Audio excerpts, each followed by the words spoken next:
myself. Okay, so maybe now it will be better. Okay, so maybe now it will be better. Much better. Okay, so let's I invited some people on Discord, but so far no one is alive. Okay, let's see what's up with the YouTube. Let's do some YouTube. Okay, so oh my god. Quantum, okay, 4 years ago. Quantum physics becomes intuitive with this theorem? Really? Let's see. With part two. Hey, what's up, you lot? Path here. Back at you with part two of what I think is one of the coolest theorems in quantum mechanics. So where's part one? Uh, is this part one? Quantum operators? Yeah, okay. Hey, what's up, you lot? Path here. In today's video, I want to be building up a framework so that we can understand what I think is one of the coolest theorems in quantum mechanics, Ehrenfest's theorem. I'm actually going to be splitting this explanation up over 2 videos. In part 1, that's this video, we will be looking at quantum operators and commutators. And right now this looks and sounds all weird and mathsy, but don't worry, using just a basic knowledge of high school mathematics, we're going to be able to understand what operators and commutators are. In part 2 of this little mini-series, we'll be learning about something known as expectation values, something that's really important in quantum mechanics and something that you might be familiar with if you've studied probability theory. And finally, we'll be putting together everything we learn in this video and in the beginning of the next one to understand what Ehrenfest's theorem is trying to tell us. And like I've mentioned already, you only need to be familiar with like high school level mathematics to understand what's going on here. I hate these videos when they say all you need to know is some high school math, and then they go off the deep end. Yeah, at least at a basic level. Oh, and yes, I realize my quarantine hair is getting longer and longer. I'm going to get a few comments about this, so I thought I'd mention it straight off the bat. But before we start, if you do enjoy this video, then please do hit the thumbs up button and subscribe to my channel for more fun physics content. Okay, let's finally get started. Okay, so this is Ehrenfest's theorem, and like I said, it looks really daunting, but the really interesting thing about it is that it can be thought of as a link between classical physics and quantum mechanics. Classical physics, of course, being everything in physics that came before Albert Einstein's era, and quantum mechanics being the weird, strange stuff that we'll be looking at in this video. But before I explain exactly what each term in this equation means, we need to lay down some groundwork. The first piece of information necessary to understand Ehrenfest's theorem is a really important idea in quantum mechanics in general. It's known as an operator. If we happen to be studying a quantum system, that is, something that we're using quantum mechanics to study, where that system could consist of, for example, a single electron, then an operator is a mathematical object that we can apply to this quantum system, or more specifically, to what's known as the wave function of this quantum system. Now, I realize I've thrown a fair amount of jargon at you, so let's decode what I've just said. We've said that Yeah, all you need is basic math from high school, definitely. Thus far, I have no idea what he's talking about. Quantum system in this case is a single electron, and a wave function is basically all of the mathematical information that we know about our system. Specifically, the wave function is directly linked to something known as the probability distribution of our system, which gives us information about things like how likely we are to find our electron at certain points in space, and other things like that. But basically, it is a probability distribution. So it gives us information about the likelihood of certain experimental results when we make a measurement. In this particular case, the measurement that we're making is a measurement of the position of the electron. I've talked about this in a lot more detail in a previous video, so I'll link that up here if you haven't seen it already. But this brings us nicely onto the idea of an operator. There's no link. Did I miss something? Did I miss the link? So I'll link that up here if you haven't seen it already. But this brings us nicely onto the idea of an operator. Like I said, an operator is a mathematical entity, a mathematical object. And we apply this mathematical entity to our wave function. And in real life, this is equivalent to making a measurement. In order to make things a little bit clearer, let's take a specific example into consideration. Let's talk about the position operator. This operator is labeled with the letter X, X for the X position of our electron along the X-axis, and we put a little hat on top of this operator because all operators are labeled with little hats. Now, if we were to make a measurement of where our electron is in space, then mathematically this is equivalent to writing this. We have applied the position operator to our wave function, and this eventually ends up giving us some information. We're not going to talk too deeply about that, but let's look at X psi specifically. First thing to think about is notation. We've written our operator on the left-hand side of our wave function ket.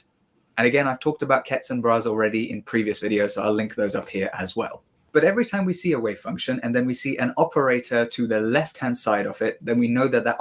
So is this the link? Oh, there is a whole series. Quantum entanglement explained for beginners. The language of quantum physics is strange. Schrödinger equation explained. Okay. Relativistic momentum and common sense. Why physics theories are counterintuitive.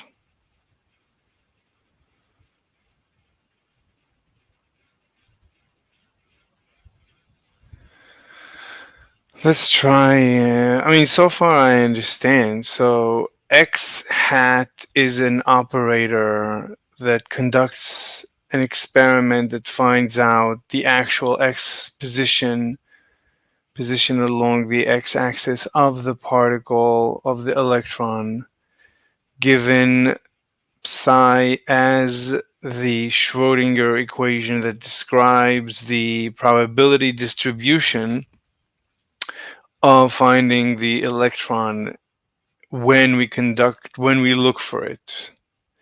And the bra and the ket, I don't know what those are.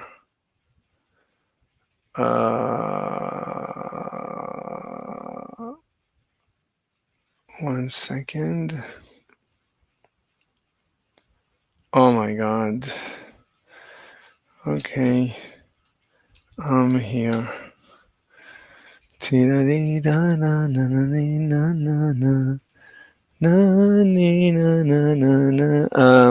know if the bra and the ket will become important. Operator has been... I don't see anything about the bra ket. This is quantum entanglement explained for beginners. The language of quantum physics is strange. Maybe this is. I don't see here the bra and the ket. Schrödinger equation explained. I don't know if the bra ket and relativistic, and that's it.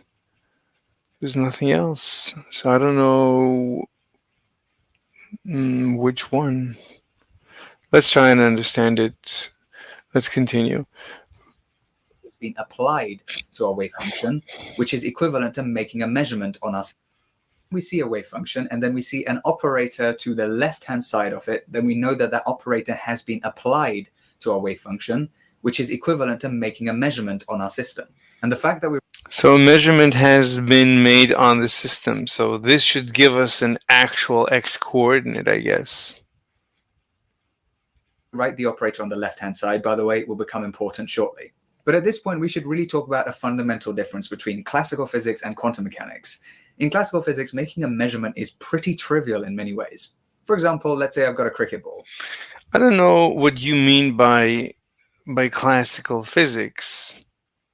Here, the cricket ball, I mean, it's a big object, but what if it's not big? When it becomes smaller and smaller, it's gonna become quantum. I'm using mint. Oh, to kill the ants? To get rid of the ants?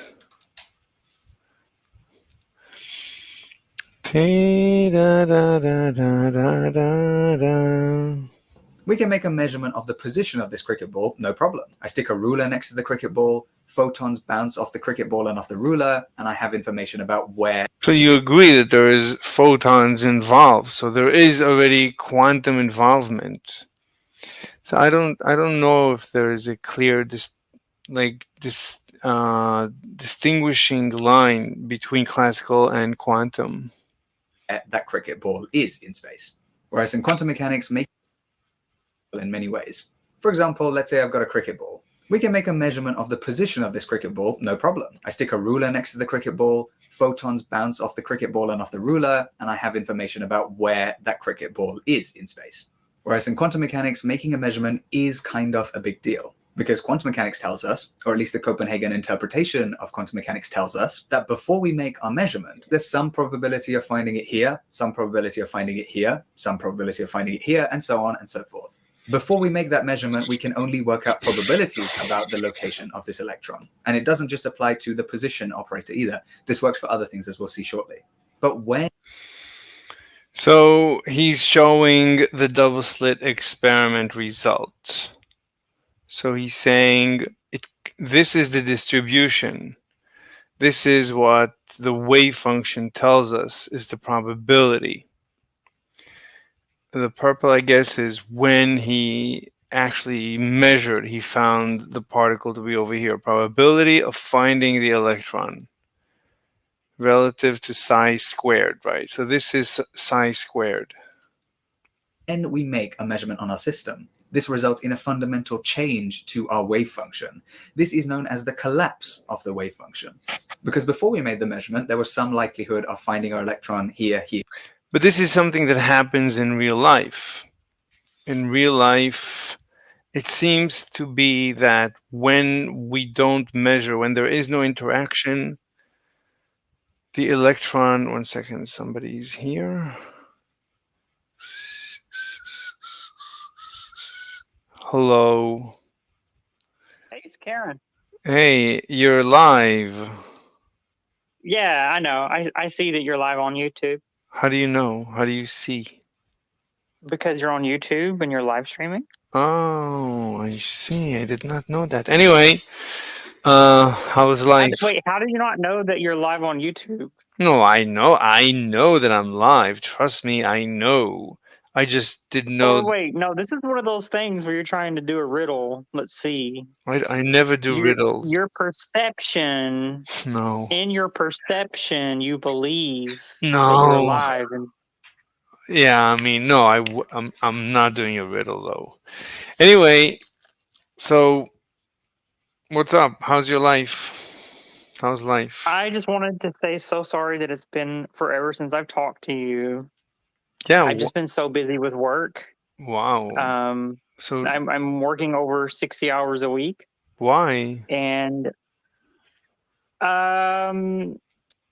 let's just say that I'm really dedicated, and it's the company that I work for has noticed how good I am at my job, and so I have taken over a lot of other people's responsibilities, and it's a good thing for my career. I'm sure. But you know, I don't know if you've noticed, but there's a lot of lazy people, and you know, there's people that don't show up on time, or there's people that call in and shit like that.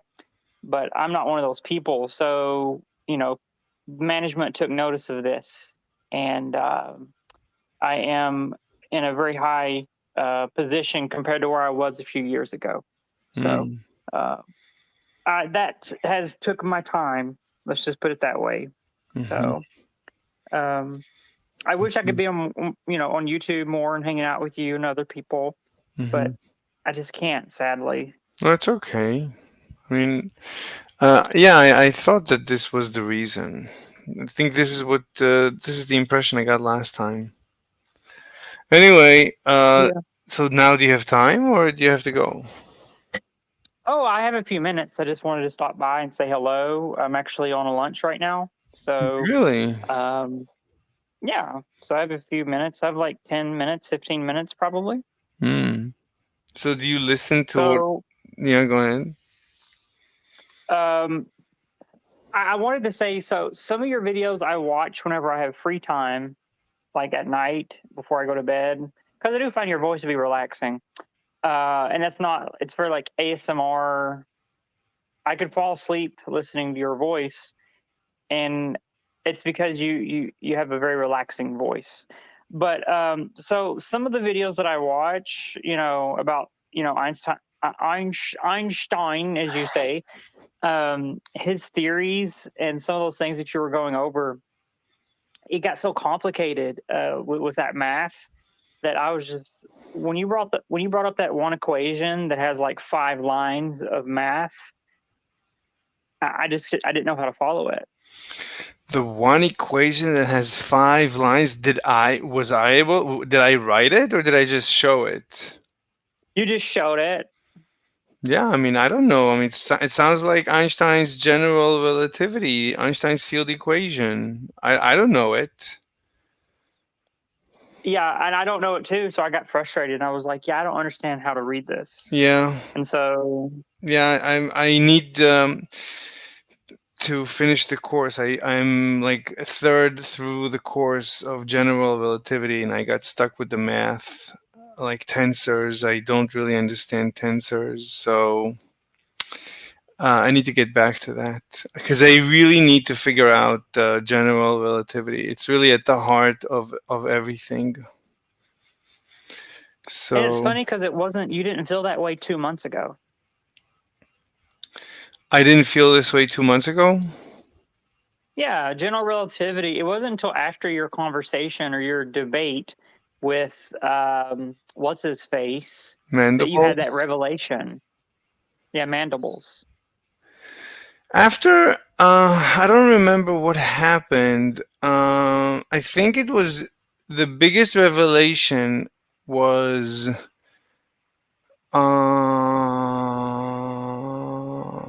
I don't know, because I had two revelations. One was during the debate with Mandibles, and one was as I was responding to Veritasium's video named "Something Weird Happens When You Follow Einstein's Math."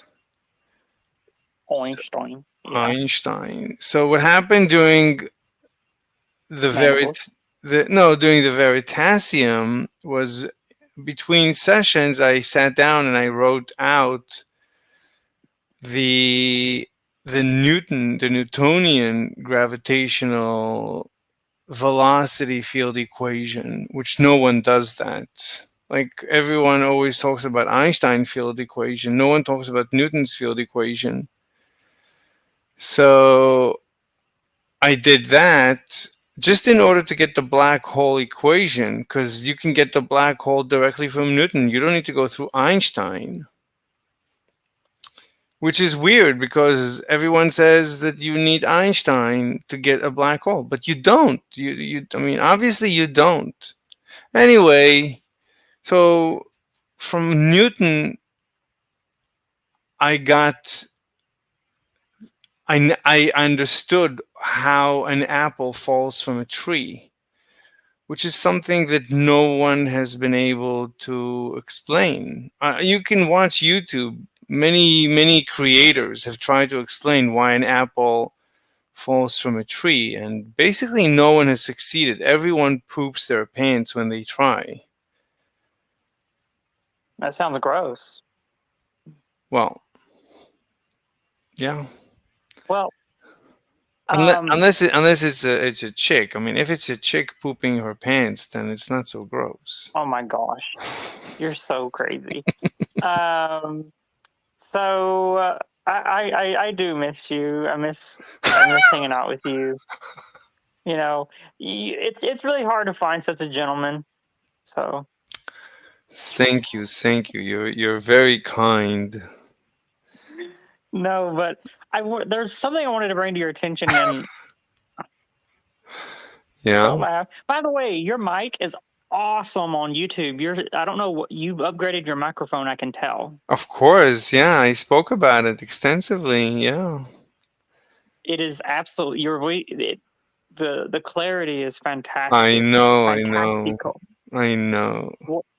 Whatever you were doing before was okay. It was like average. But whatever, like, what are you using now? A headset? Yeah, I'm always using a headset, but so when I left when I went on my travels this time, so I took one set that I got from Amazon, which was really high quality, but it completely fell apart. If I would show you a picture of what it looks like, you're not going to believe that that's what I was using. It completely fell apart. It's like in multiple pieces. It just kept on falling apart, but it was high quality. Anyway, and I kept ordering more and more headsets, but there's no Amazon here. So I just ordered anything from China, and just I have so many headsets. I must have 20 headsets, but they're all terrible. They are all terrible, each for its own reason. Anyway, one day I just decided to buy. I decided to buy on Amazon, because you can get Amazon. It's just very expensive to get a delivery here. But I said, okay, just before I'm gonna order on Amazon, let me see if I can order locally. And I did that. It took them like a week, and now I have it, and it's really a high quality headset finally. Yeah, like a lot of headsets are bad, but whatever you're using, it's really good. Yeah. There's some really good headsets that are out there. But anyway, okay, so there's one main thing. I had my own sort of revelation the other day, Mm-hmm. and I don't mean to take away from what you're currently talking about in your video, but there's something that I wanted to run by you. Mm-hmm. So you know the theory of, like, you know how some people theorize about infinite universes, or like universes being adjacent to each other, like a series of bubbles? I mean, there's many versions of what is known as the multiverse. Sure. There's many multiverses, not just one. Well, and some of that wraps into like dimensional theory and string theory and things like that. Yeah. No pun intended, talking about wrapping into stuff with strings. But Mhm. I was watching a paranormal video on YouTube the other day, and I was thinking, we Mhm. always think of the paranormal as being spirits, or possible demonic, or something that's passed away, and Mhm. then we have like this presence that continues, and you can hear it. Sometimes we can see it. Millions of people have reported paranormal stuff. Um, and then it dawned on me, what if we're thinking about that in the wrong way? Mhm. What if what we experience and we think of as like the dead or the paranormal is actually uh, a shift in a dimension, and then we temporarily experience maybe someone's walking in our general vicinity, like just maybe they're just living their day, just like you and I are living our day right now. But we very for a few seconds we experience their dimension and see them, and we think it's a ghost, but really it's another dimension, or a parallel dimension that's adjacent to ours, and it just phases in for a very brief period of time for us to observe them. And but we think it's like dead people or ghosts or whatever, but really it's another reality. Uh, I mean, okay, so there's no evidence of anything that remains from someone that died. All the evidence is that whatever the person was, it was their brain. And once a person dies, the brain stops and then rots. I So, agree with you that there's no direct evidence, but there are millions of people, uh, for a long time that have said, they've seen this, they've seen a spirit, or they've seen a demon, or they've watched things move, or you know what I'm talking about. This is a very popular thing. A lot of it can be written off as a miscommunication, or maybe they were on drugs or whatever, but they can't all be wrong, Mr. Slave. Millions of people over the last 100 plus years, even more than that, over 1,000 years, probably ever since the Egyptians, they've experienced stuff. They can't all be wrong. So something is happening. And my thought process was, and the reason why I wanted to ask you about this is because I felt like you might have a sort of a realization of yourself. Maybe it's not the dead coming back. Maybe it's just a parallel universe in which we temporarily phase in, or I guess you could say they phase into our universe, and then we can see them for a temporary period of time. And we think that they're demons or ghosts or whatever, but really it's just another universe, and it's another random person that's just living their life. But we think of ourselves as this special humans, and so we think that we're being visited by angels or demons or a dead grandma or whatever. But in reality, it's just a different dimension, a different universe. And I don't know, like that would explain your position of what you don't think that the dead continue to haunt or whatever after they die, But look, all I can tell you is, okay, so let me ask you this. So you said there's millions of people who submitted testimonials as to paranormal activity. So Sure. name one person who submitted such a testimonial. Okay, I can name many, but the first one is the Paranormal Files on YouTube. They do ghost hunts. They have hundreds of videos. They've documented a ton of evidence. No, They okay, have just paranormal. They have voices. They just have. just There's just one. That's just one. no. I want one person. Give me a person who submitted a testimonial. His name is Colin from the official Paranormal Files. Just Did one he example. did he submit a testimonial? He does. Yes, because he does documentaries and he goes on ghost hunts and he films it. So, did he submit a testimonial? Can I get access to a testimonial that he submitted? His testimonials are a part of his YouTube channel That's fine. that he documents. That's fine. So he has submitted. It could be in video format, in audio, textual. I don't care in what format. Yeah, he has over 1 million subscribers on YouTube. Like there's hundreds of ghost hunting channels. Wait, So no, hold on. what's your point? I want to nail it down. I mean, you're saying there's millions. I claim there's none. So let's go step by step. But let's. So you're saying. So I'm not trying to refute with you whether or not there are paranormal. I'm not trying to. Okay, so let's. How do I simplify this?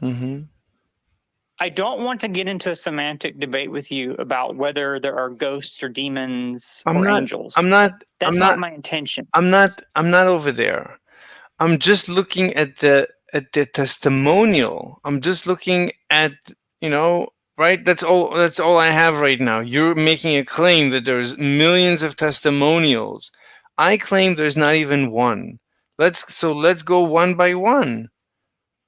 I will. Oh my God. What? What? I'm posting a link right now. You'll send me a link? Okay. Yeah, I'm just going to give you the link to his YouTube channel, and you can click on any video. His most recent video, you can feel free to click on it. Okay. And he does documentaries. So the Paranormal Files, his name is Colin. He's a very popular ghost hunter. And A lot of his videos I think are, sometimes boring, but he's probably the best paranormal investigator that's on YouTube. Hold on. And the reason why is because he doesn't Hold hold he doesn't fake anything. hold on. Look, I'm looking at his list of videos. So tell me which one. The first one is "We Solved the Zodiac Killer." That does not sound like a testimonial. Okay, the second video, exposing the evil of Bohemian Grove, the darkest place. So that's a Um, testimonial?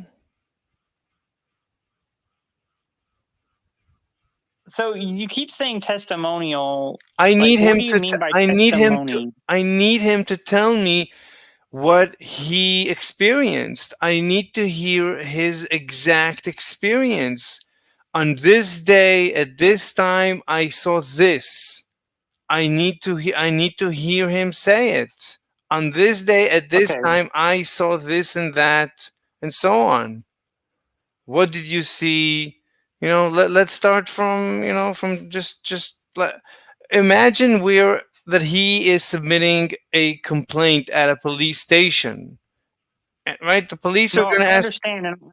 And there's a specific video that I know of where he's experienced something. So let me Um, let me ask you this. Look, you said there is millions. Look at how much of a hard time you're having just to produce a single one.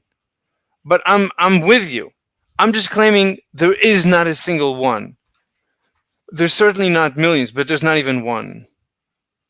But well, that's not true. I'm But fine. you're asking. So I'm making a statement.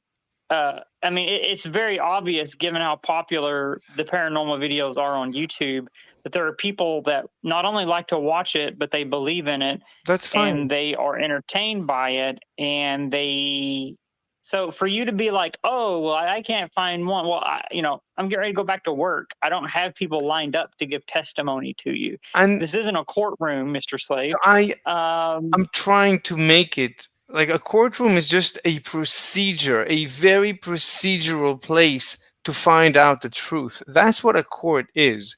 A court is a very methodical way of discovering truth. That's that's the purpose of the court proceedings. So that's why I'm being very bureaucratic about it, just like a court. That's how you discover truth.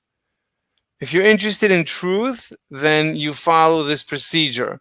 If you don't care for the truth so much, then fine. Then yeah, I don't know what to tell you.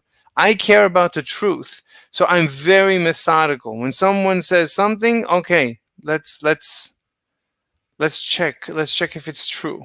Slowly, methodically. I'm not. Sure. And I gave you a YouTube channel with Yes. hundreds of videos. Yes. And in every single video, he talks about his experiences That's as a part of his testimony. okay. Okay. Now, I'm trying to find the specific one where he sits down on video and says, hey, I had this experience and I'm Okay. really afraid right now because Okay. this is what's happening to me. So you said you have to get back to work. Or did I understand it correctly? Well, whenever I'm ready, I will. Oh no! Whoops! Now you've sort of piqued my interest in terms of wanting to find this. But at the end of the day, Mm-hmm. it's difficult for you to get past certain things. But I'm trying to assert to you. Mm-hmm. So let's just accept the premise that there are people that believe and have seen paranormal things. So You I don't say there's know. none. So I don't. When You you say there's none, but that's not true. You know that's not true. so There's hold many on. people Hold on. who believe that they've seen Wait. ghosts or demons. Wait. Okay. So you're mixing up, or you're, as they say, conflating. You said there's many people who believe, and then later you said there's many people who say. So what people believe, I cannot know. I I don't have the technology to know what a person believes. So I'm not I don't care for what people believe. All I want is testimonial, what people say. That's all I have access to, and that's all I'm going to go on. So I just want to hear a testimonial. That's it. That's all I want, and I'll start from that.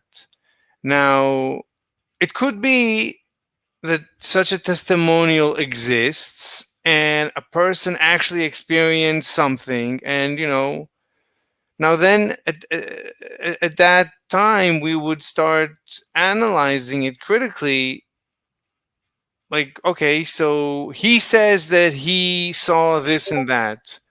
All right, we'll try to, I mean, so we'll deal with it. Whatever he says he saw, we'll analyze methodically, scientifically, objectively. Because I can testify about my life that I don't know anyone in my life who has experienced anything paranormal. I know many people.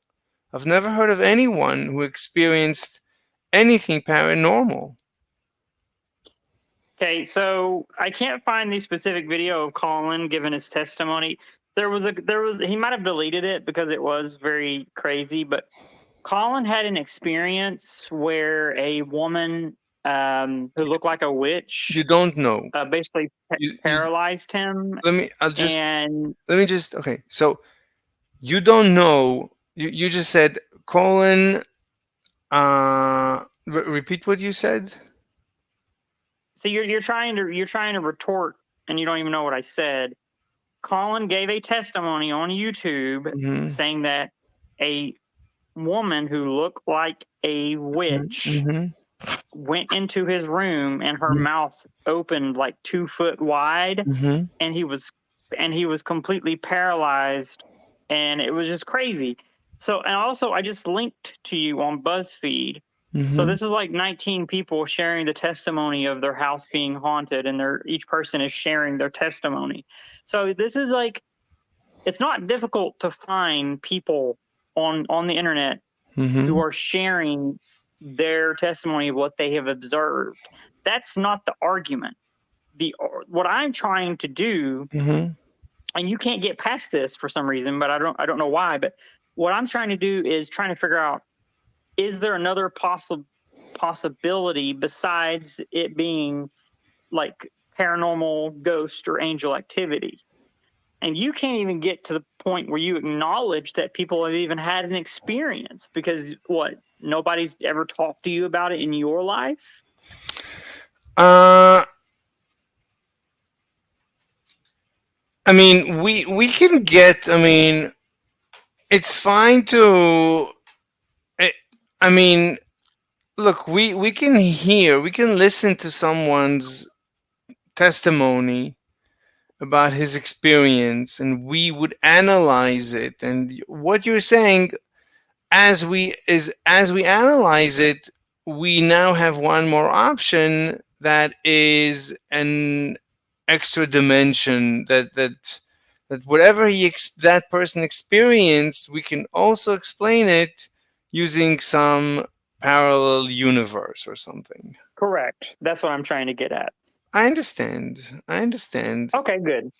It's just another option that I wanted to be able to use in our belts. And I don't know if that was something, you have your propositions on your website and all that. I didn't know if maybe that would be, if, a proposition would read something like this. Hmm. Paranormal sightings and experiences might not be from the dead / demons / angels, but rather a parallel dimension, and that's like But a when you proposition debate topic. but when you say the dead, I already told you. As far as we know, when a person dies, everything they were was basically inside the brain, and the brain rots. It stops firing. The neurons stop firing, and the brain rots. Okay, so I would rephrase that. People who claim to have experienced paranormal activity from ghosts / demons / angels might not be experiencing that, but instead might be experiencing other life forms from another dimension. Okay, but when you say ghosts, what do you mean? Look, What I mean is people who seen a white figure or a shadow of someone smiling wearing a black jacket or something like that in their kitchen, or I don't know, whatever, just fill in the blanks of where their experience is. They'll say sometimes, oh well, it was a ghost, or it was a demon, or I felt like this was an angel, and they'll hmm attach all these different things behind their experiences. So that's what I'm hmm trying to get at. no, no, I it's am not saying that I hmm believe 100% in ghosts or demons. But but what I'm saying is this is what a lot of people have experienced. I mean, I have 5 people in my family that have hmm experienced paranormal, and I just talked about it with them like last week for hmm hours, hmm and we actually outlined the timeline of their experiences. Um, hmm so, I mean, I find it weird that no one in your zone, no one in your friends or family has ever talked to you about this. Maybe you all are just really logical and the subject doesn't come up. Maybe no one's ever asked you about it, or you've never asked anybody about it. Or maybe it's you're too embarrassed to talk about it because you and your friends and family don't want to seem like crazy people. I don't know. I okay. That's obviously, I mean, I don't care about seeming like a crazy person. I mean, but Sure, that discussion would be like bordering on ad hominem, so that's boring. sure, But sure.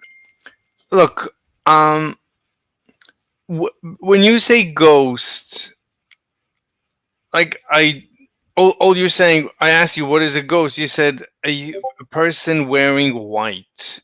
Okay, I've seen people wearing white, so No, no, obviously, no, no, no, no, no, no, no, no. Wait, pause. It's when I say ghost, what I mean is people have said that they've seen like an apparition of a figure that was wearing like, and sometimes the apparition will just be of a face or a body part, and sometimes the apparition or the figure is so well finely detailed that they can pick out clothing features of that apparition, and they say that that is a ghost or it's a spirit, or maybe it's the ghost of their dead relative or the ghost of someone famous who's but what haunting a but house what or is whatever. but what is a ghost? You say. Most Mhm, people think that, who believe in that, think that mhm. a ghost is someone that has passed and is still haunting a place. Okay, but as far as we know, when a person dies, their everything they were was their brain, and their brain, the new is just the neurons, and the neurons stop firing, and then they rot. So that's a dead end. So ghosts, as far as I understand this universe, ghosts cannot exist. Whether I like it or not, or I mean, ghosts mechanically cannot exist.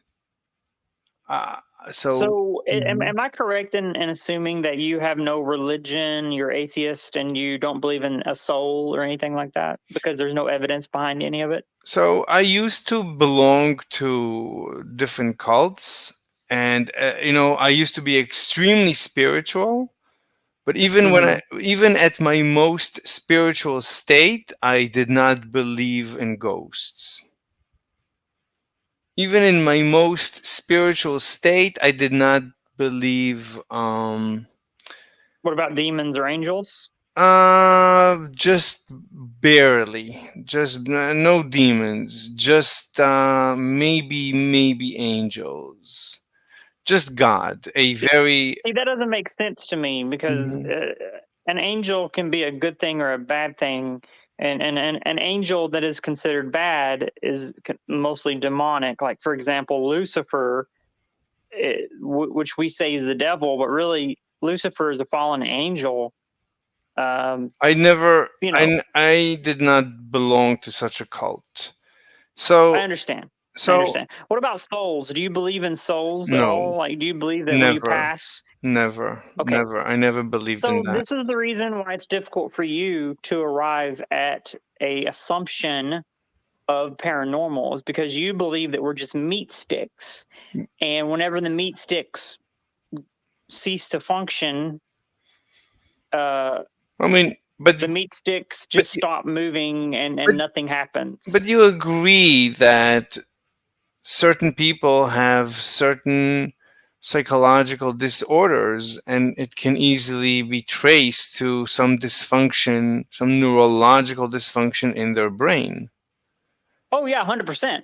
So, Yeah, there's a lot of people that either have neurological disorders and they have undiagnosed schizophrenia, I, or they have manic episodes of schizophrenia, okay, or they're also on drugs. They might not have a disorder. They might not be crazy, but they might take something that alters their mind at that time.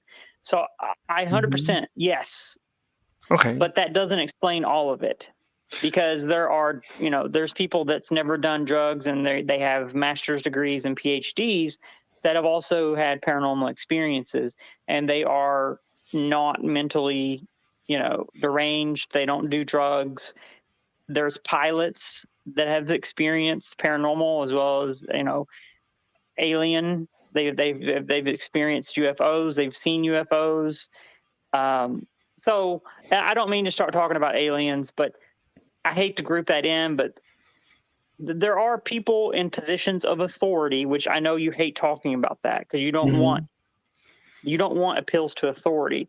But in this case, we're actually using them as a demonstration of their experiences, which are, you know, if a homeless person runs up to you on the street and says they see a demon, you're not going to believe that as much as, if a doctor approaches you, or a pilot, or someone who's more respected in society. Does that make sense?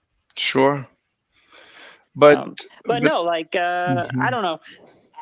For me personally, I can give you my testimony. I have experienced a shadow hand when I was a child. I woke up and I was awake for a few seconds, and I raised my head up, and there was a shadow hand right above my bed, um, about 2 foot up against the wall, and there was no arm attached to the hand, and there was no one there. There was no one in the room casting the shadow, and the fingers were moving up and down. And then, as soon as I realized that I wasn't sleeping, I immediately went.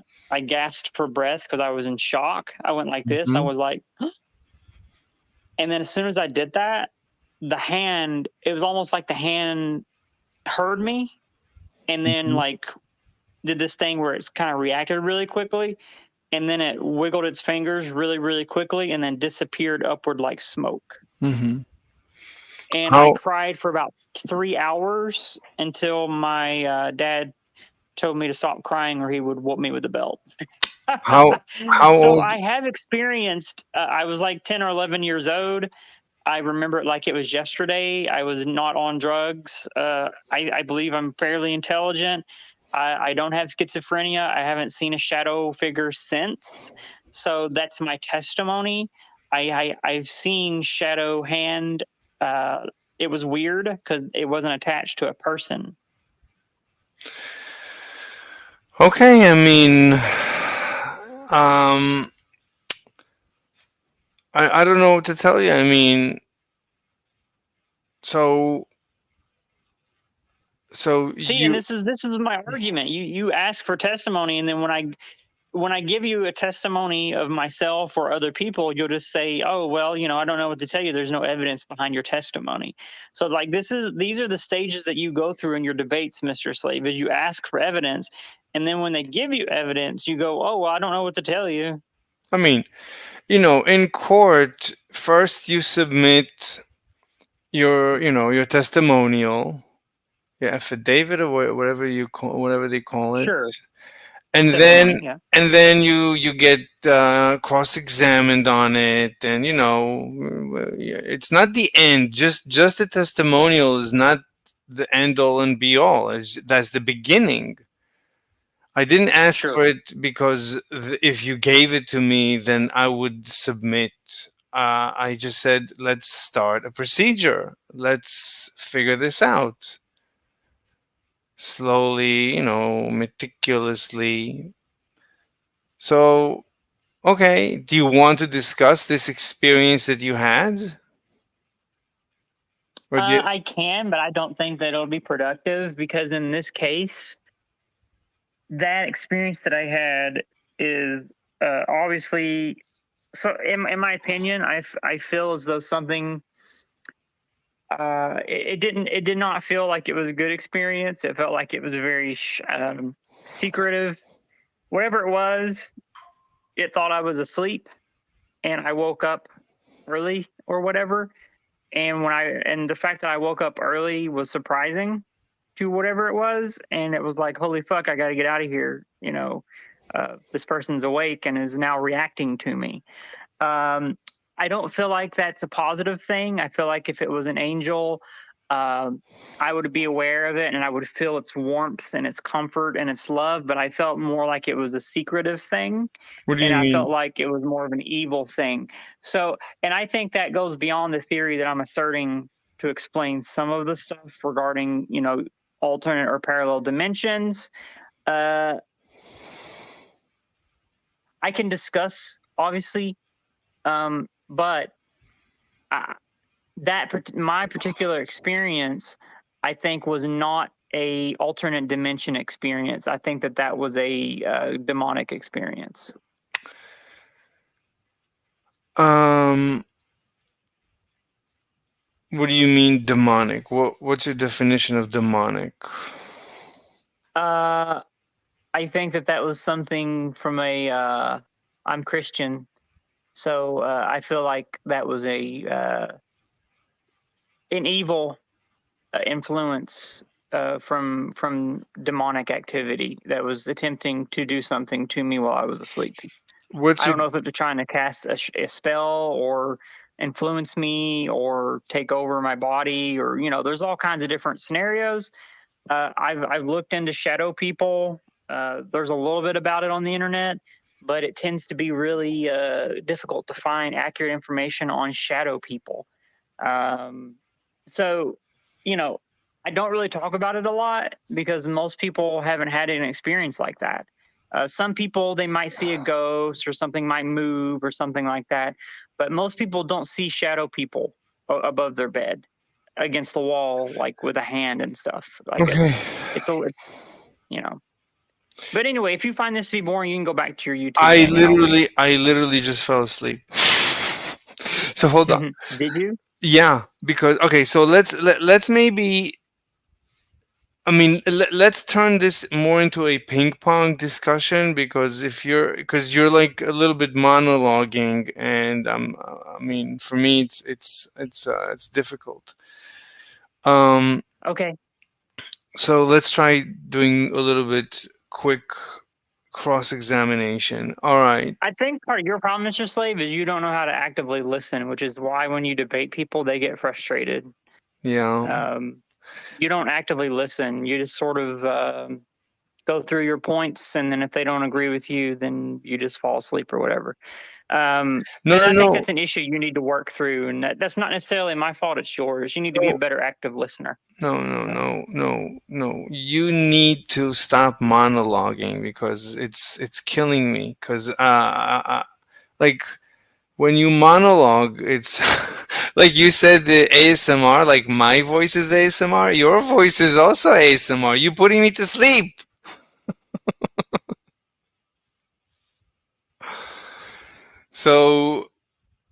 So let's do question answer. Let's do cross examination. okay, go. Oh my god. All right. So let's go through this step by step. You said you were 10?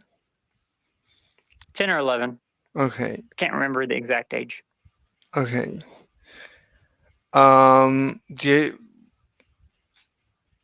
how sure are you it was not 12 or not 9 or 8? Like, how sure are you? Pretty sure because of the stuff in my room and the stuff I had in my room at certain times in my life. So, but I Okay. don't. Yeah. When could it be an imagined memory? Could it be that if you asked, so you said your dad, you said you cried for 3 hours and your dad warned you that he would punish you if you'd continue crying, right? You said that. I did. Did you ever ask your dad if he remembers that event? Yes, and And he does. he remembers to this day? Yeah, he remembers me crying and then him telling me to shut up. Wait, that specific event or in general? No, he remembers the night that I cried for hours. Yes, because I Okay. didn't normally do that. Okay. Were you going through some traumatic set of events during that time that could have? No, I was just living my life. Okay. I was just in bed sleeping. It was just like a normal day, a normal night. Okay. Could it be that it was just a nightmare? No, I don't believe so because Mhm. I woke up and I was able to move, or like, when you wake up and you can move. I mean, I literally woke up and was moving my body. In this case, my head. Okay, but So sometimes when you're about to fall asleep, you're in this limbo state, and you can have dreams or nightmares in this limbo state that you can then confuse.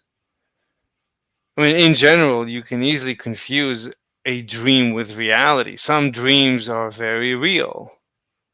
So could it have been a dream? That's what I'm asking. A nightmare. if it is a nightmare, then Mhm. I have not woke up from it yet.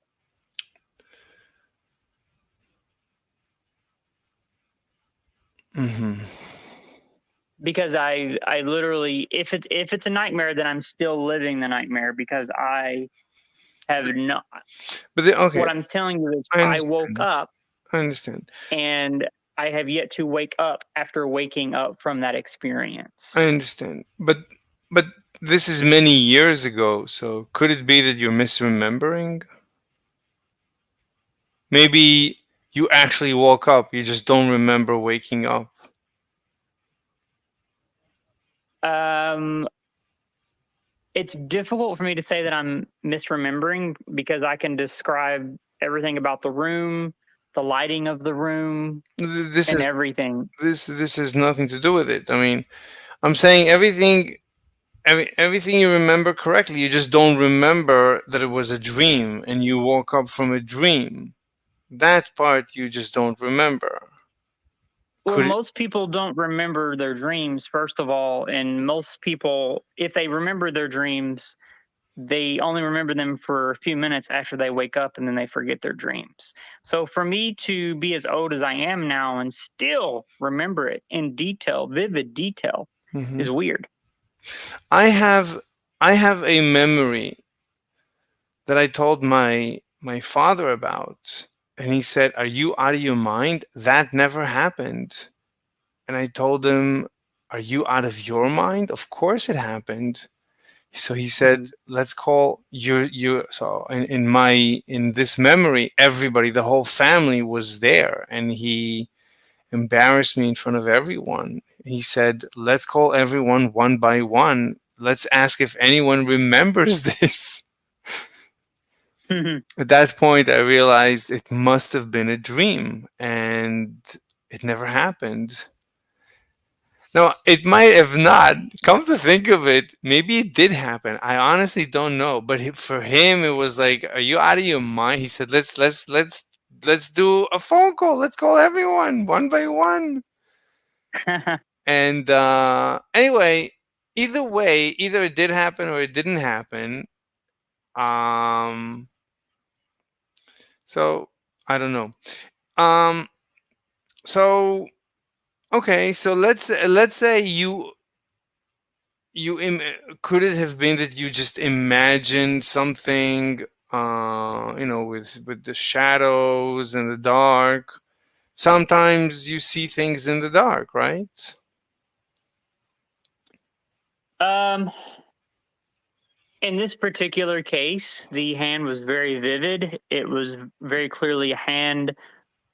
I have simulated it myself many Mm-hmm. times Mm-hmm. to like copy the experiment. Mm-hmm. Um, Okay. Are you, so okay, no, okay. Are you still a Christian? yes, Mm-hmm.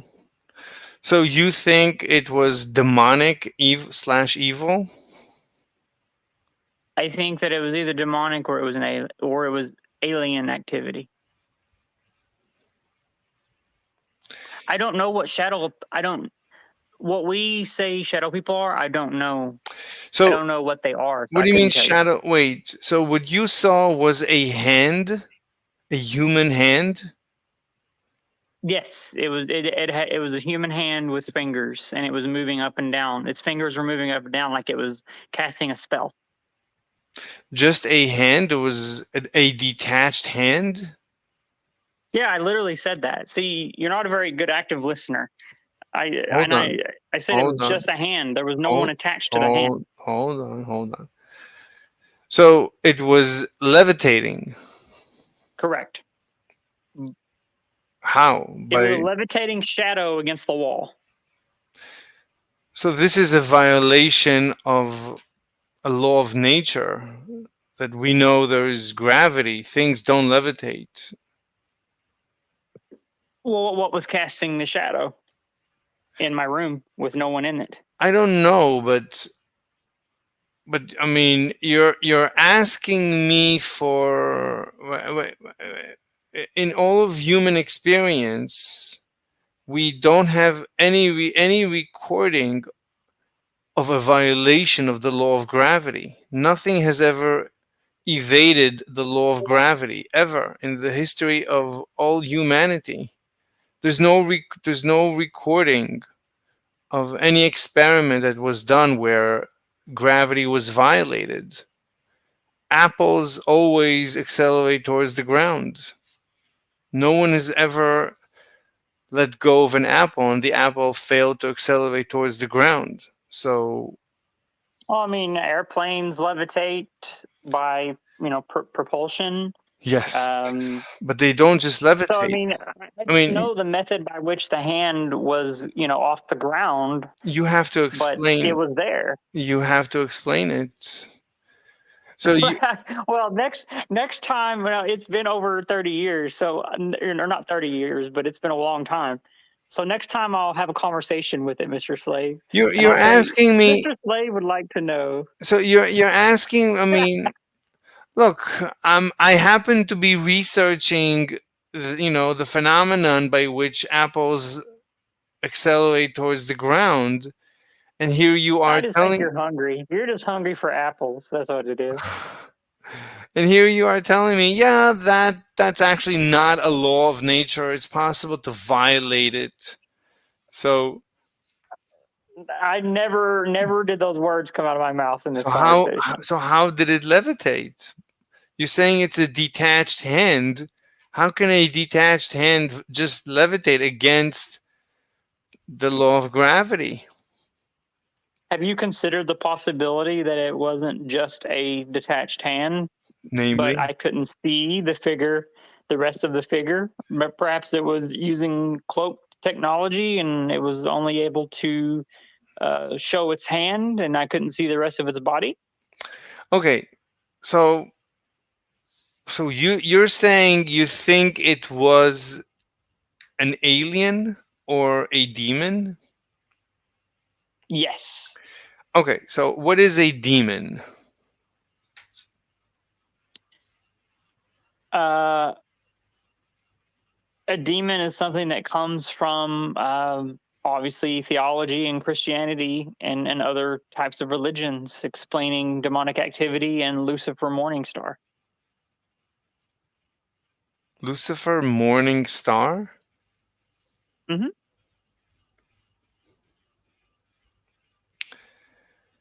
Okay, Lucifer, what what like i- what is a Satan. demon?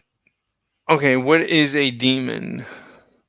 Has A demon is Let me considered ask to you. be Let me one ask of you. the servants of Let me Lucifer.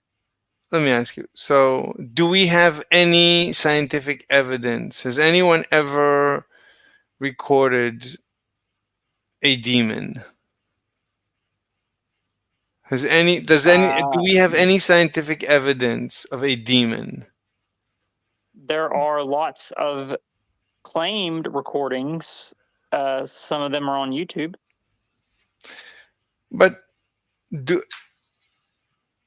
it is like what is the evidence that we have of demons? I mean, if you just type in on YouTube No, let me demonic ask you. No, no, video, no, no, no. So demon caught on no, camera. no, no. Listen. So if like we could go through YouTube and we could look at basically every single experiment ever conducted in the history of the universe, and we could relatively easily reproduce any experiment at home. Certainly, we can let go of an apple and witness the apple accelerate towards the ground. Sure. So, tell me the process by which I can reproduce a demon.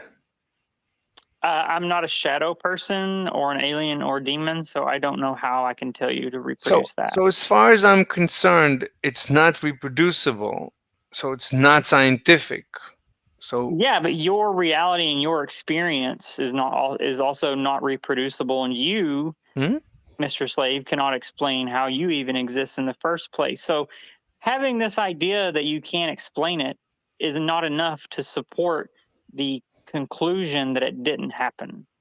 Because the reality is even though you can't explain why you exist, Mr. Slave, you do exist, right?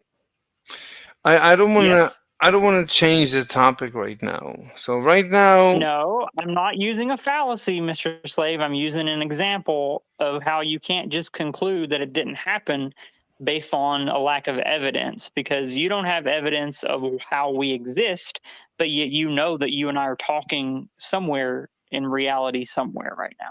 look. So I'm trying. So look, we don't. So you offered two explanations. You said it's either a demon or an alien. So I Could be. asked you. It's fine. So I asked you what is a demon, and I didn't really understand. And then I asked you, has anyone ever conducted an experiment by which they were able to reproduce a demon?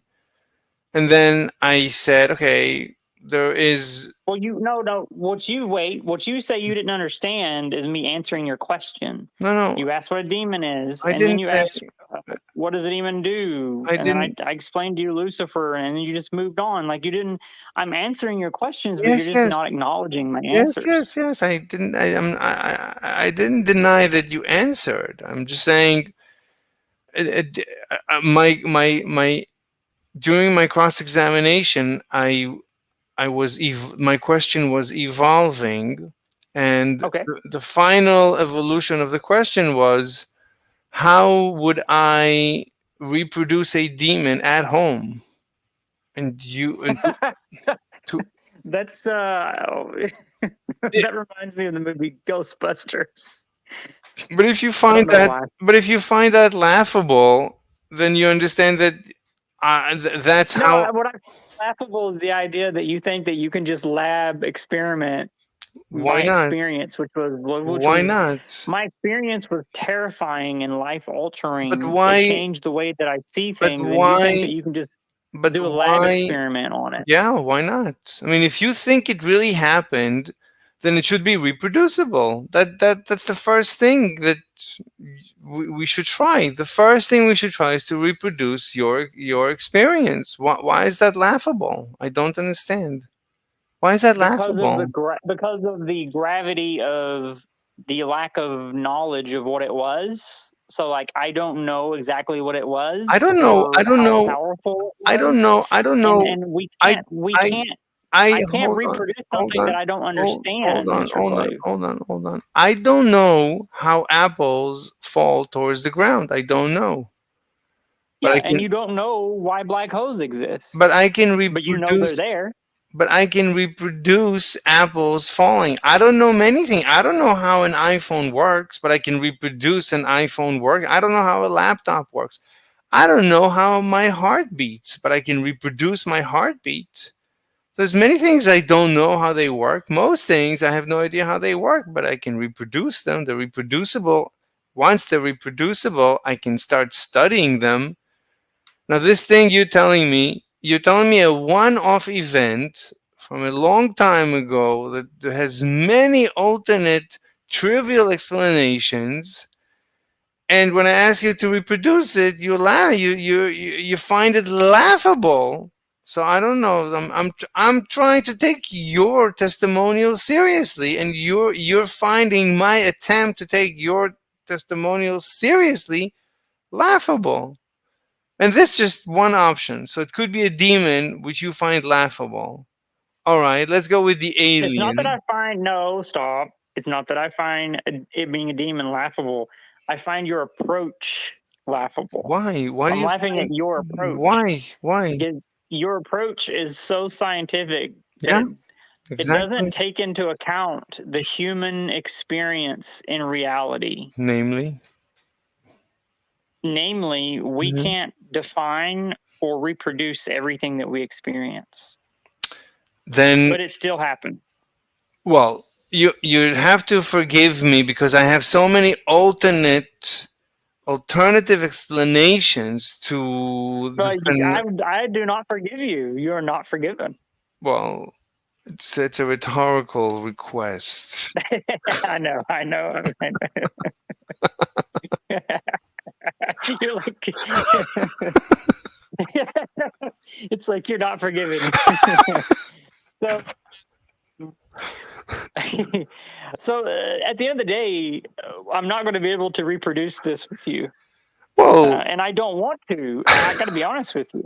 I don't want to reproduce this shadow experience that I had because it was scary. It was very scary. but but look, if you really believe that it happened, then why don't we try to reproduce it and discover? Maybe we'll discover that it was a demon, and there's actually demons, and demons are actually very nice people, and we can really have a good time with them. We can actually use demons to get to get runway models. Runway models, they probably love demons. You could probably use them Oh my during god, sex. Mr. Imagine the sex you could have with a runway model if you're able to tell her that you have a demon with you. My God, I mean, I mean, You have chicks. no evidence to suggest that any of these demons will have the thigh gap that you need. Oh, you See think? now we're getting into arguments about demonic thigh gaps, and you have no evidence for this. Wait. Now it's You cannot becoming. reproduce a Wait a minute. demonic thigh gap. All right. Wait, no, wait. No, wait. I demand that you reproduce a demonic thigh gap. Oh my God, I can reproduce it so much. I can reproduce it multiple times. You can't. Would you do it now? Do it now. I can Google it. I can ask an AI to reproduce it. I love demonic. Look, I think they have a name in anime. They're called. They have a name like a demonic character. A demonic chick has a name. What? Let me ask ChatGPT. That's just stuff that people drew. I'm asking you to reach through reality and enter into hell and pull a demonic thigh gap out of it. My God, you're basically describing the ultimate chick that I would give my life to, that I would dedicate my life to. And what if she wants to eat you? That's, even better. But she has to cook me first. Well, she doesn't have. You know, She. what if she's a succubus? Oh, that's the word. A succubus. Yeah, it was the ChatGPT doesn't know that word apparently. Anyway, What did you type in to ChatGPT? Something about succubus. I said to Oh Chat. shit! Wait a minute. I'll be back. Continue your video. I have Uh, to. I have to take care of work. okay, bye. Ti-da-da. Let's see. Cena says, "Hey, I can't join now," and la la la. Oh my god! Wait, but you stayed in the room. You have to leave the room. Okay, you can stay. I mean, we're gonna make noise anyway. So Amber, she says, yeah, they're supposed to not like it. I think they're coming in through the bottom of the car. I can try an adhesive to keep put, but they are tiny little red ants, assholes I've never seen in person before. Just spray them. Just use spray, like an anti-ant spray. Ti la la la la la la la la la la la la. Okay, Cenas cannot join us. La la la la la la la. Oh my god. That was a very long and arduous conversation. Let's continue with Parth. Here or here, other things as we'll see shortly. But when we make a measurement on our system, this results in a fundamental change to our wave function. This is known as the collapse of the wave function. Because before we made the measurement, there was... It's not because of the measurement, it's because of the interaction.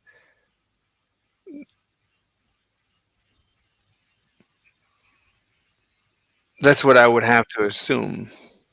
Wait, what just happened? Oh, Karen left. Okay. Da-da-da.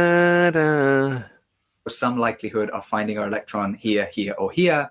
And after we make the measurement, we know, at least for that very short moment in time. Right, so he claims, well, you don't know that the wave function collapses unless you measure. So we only know that the measurement causes a wave function collapse.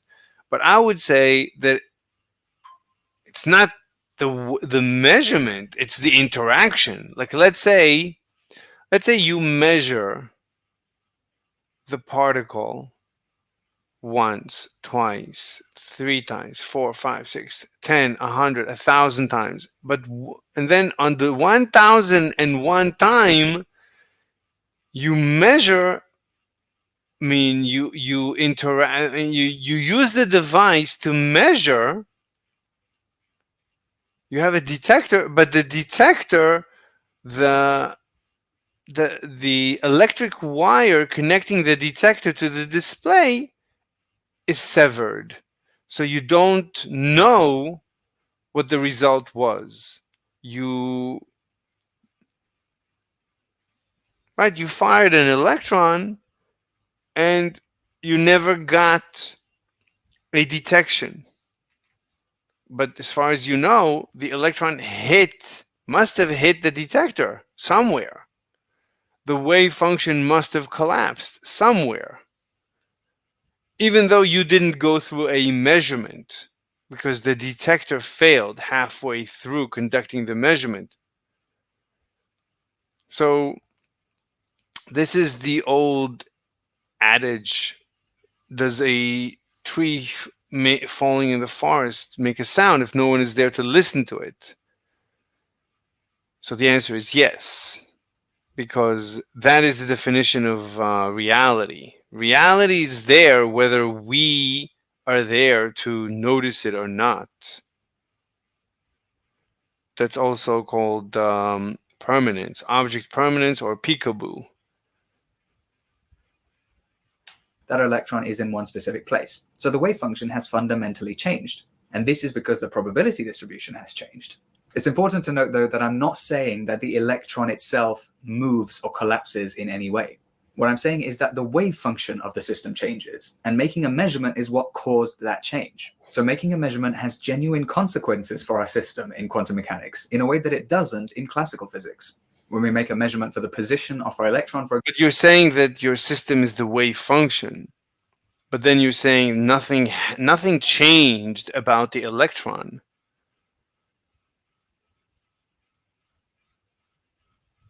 I mean, but you're contradicting yourself. You're saying that I don't understand.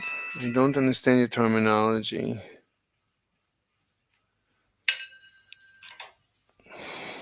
for example, for that tiny sliver of time when we've made that measurement, we know that the electron is here. So the probability distribution is 100% here, 0% anywhere else. But very quickly, that probability distribution starts to almost spread out. So we become less and less sure of where our electron is as time passes. And this is in accordance with the Schrödinger equation. The Schrödinger equation tells us how the wave function changes over time. What do you mean? The electron hit the detector, and as far as I know, it interacted with the detector. It got incorporated into the detector. It's an electron. You detected an electric spike.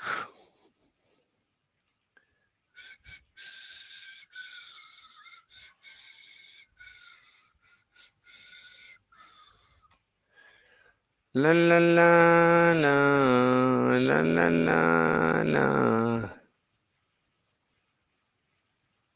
Crit.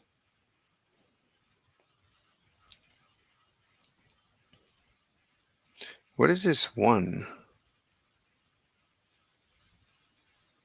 I go in here and there is no one. What is that one? I don't know.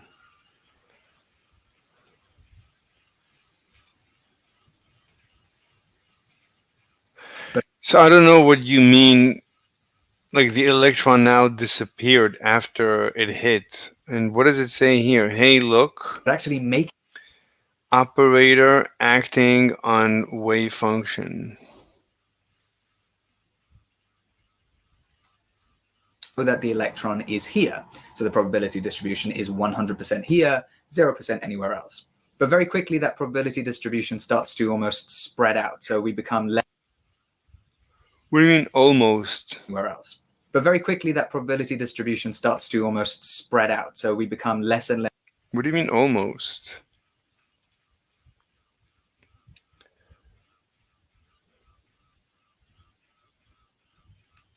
But very quickly, that probability distribution starts to almost spread out. So Almost. What do you mean almost? Why would it spread out?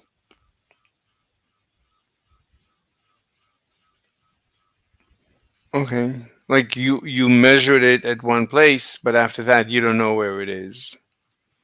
we become less and less sure of where our electron is as time passes. And this is in accordance with the Schrödinger equation. The Schrödinger equation tells us how the wave function changes over time. But actually making a measurement on our system caused our wave function to change in a different way, not determined by the Schrödinger equation.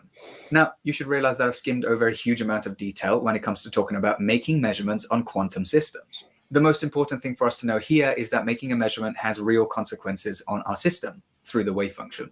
And La la la la la la la la la la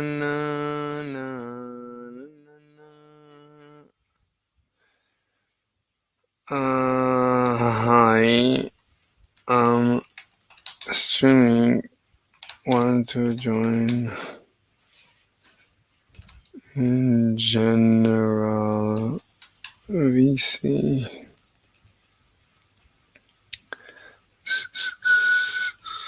Mathematically, making a measurement is written using on quantum systems. The most important thing for us to know here is that making a measurement has real consequences on our system through the wave function.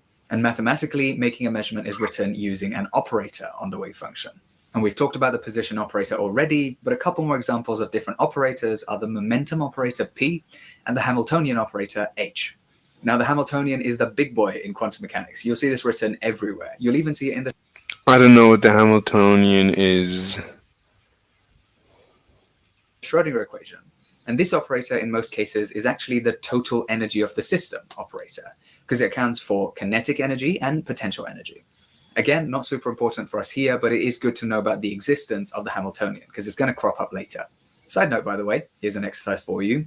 Try and work out why the kinetic energy term in the Hamiltonian is written like this, with the knowledge that P is the momentum operator and M is the mass of the system, in this case, the electron.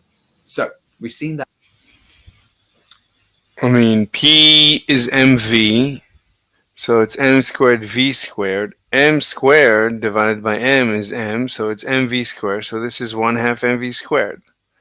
Why is it written like this? I don't know. I don't know.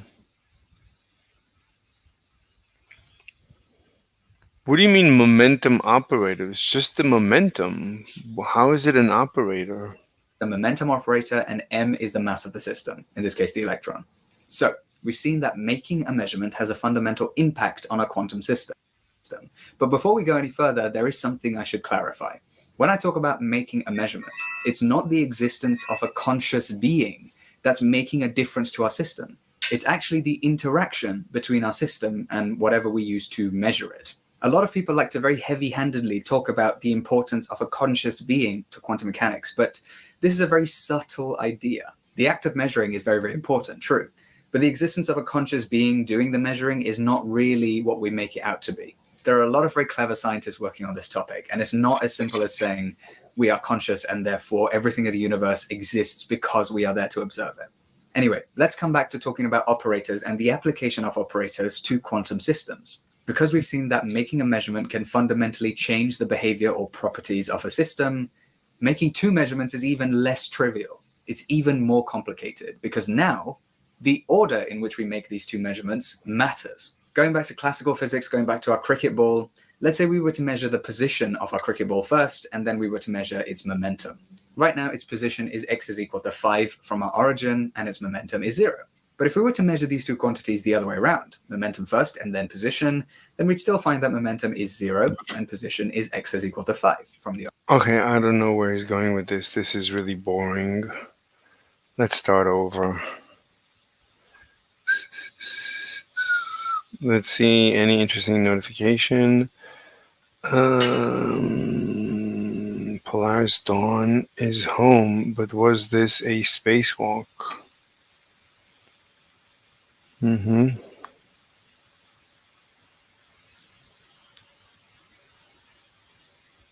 Mm-hmm.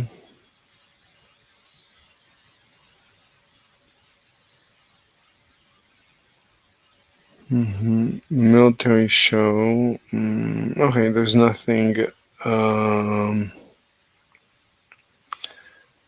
Machine learning. The scientist behind retrieval augmented generation. Tim Pool, Josh Saters.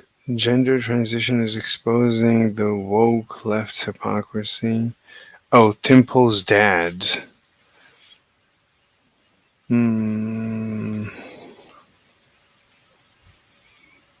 This is Tim Pool's dad. So I told him, you're wrong about everything. Please debate me. So his response is, what was wrong? Did Trump cut the tax rate from 35% to 21%?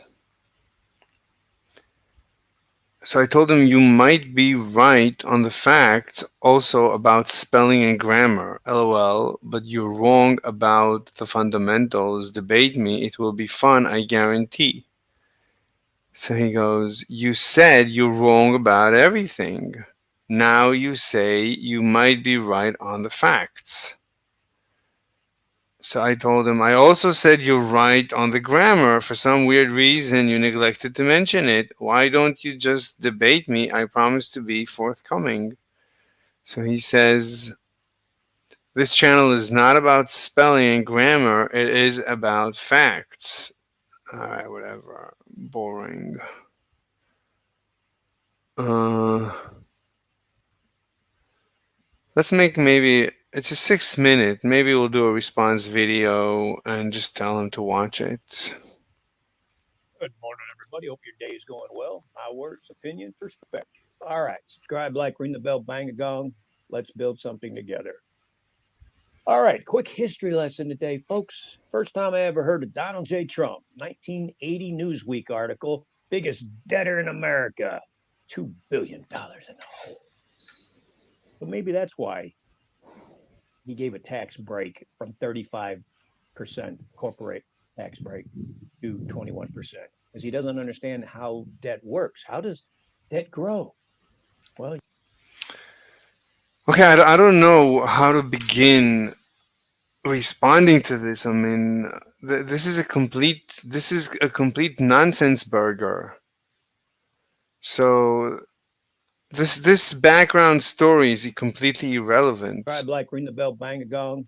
First time I ever heard of Donald J. Why is it important?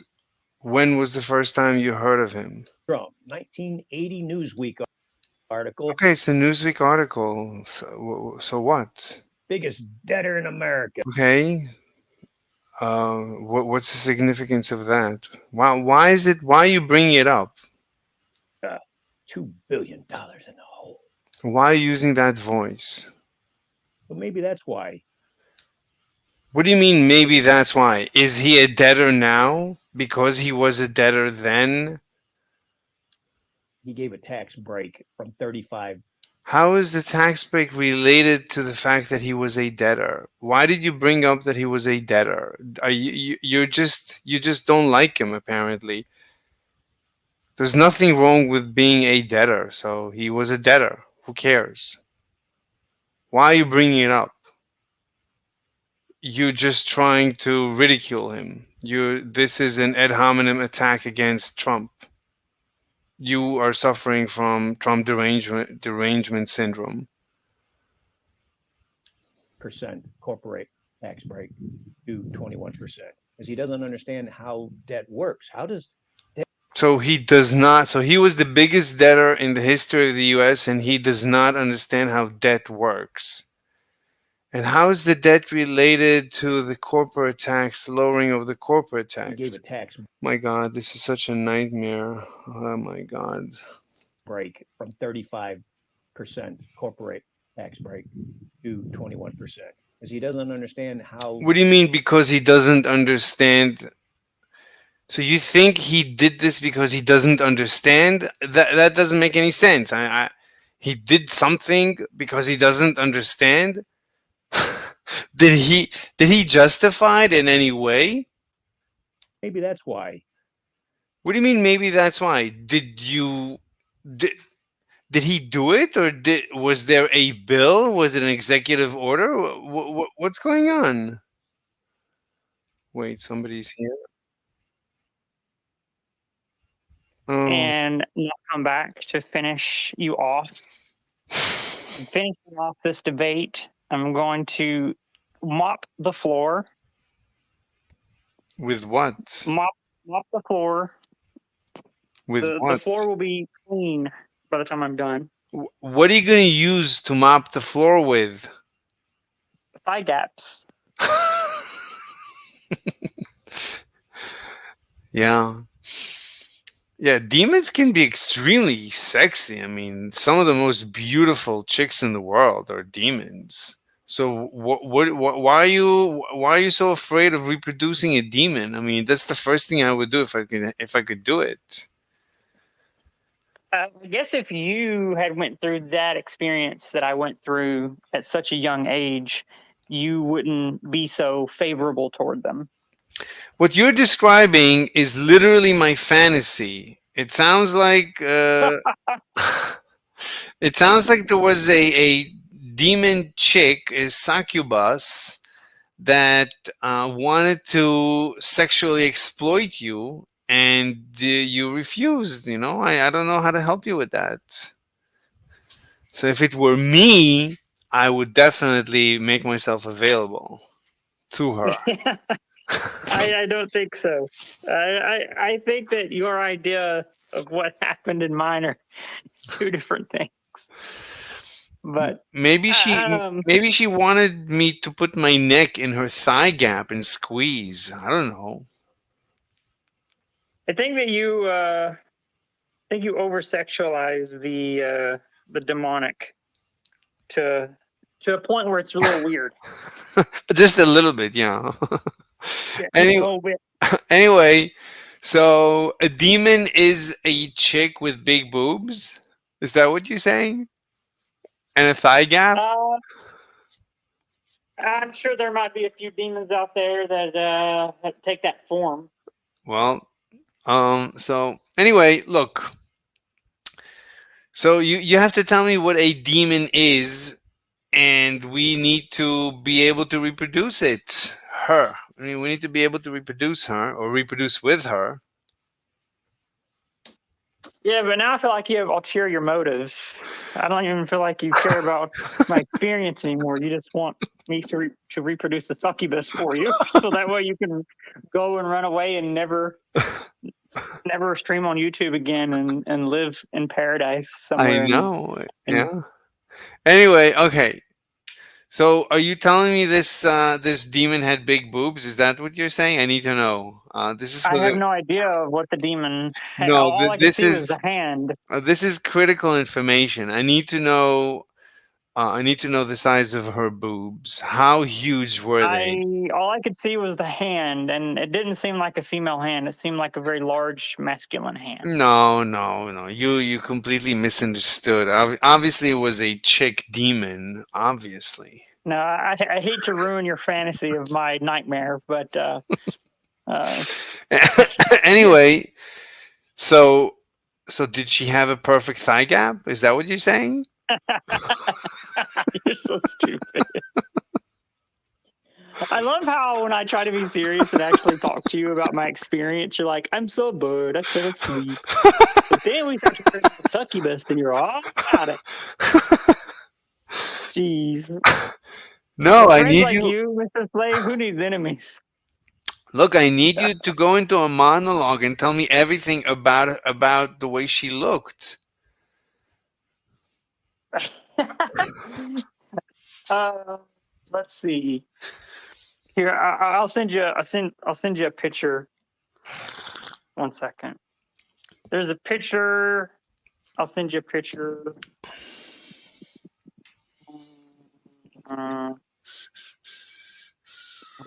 Yes.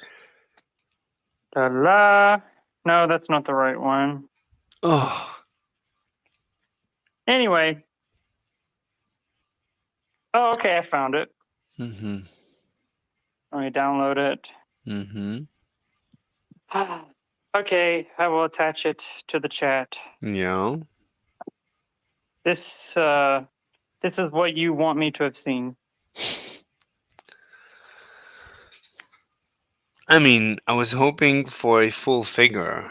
Like, I need to see. I need to see her body. Oh my god. Yeah, I mean, she's beautiful.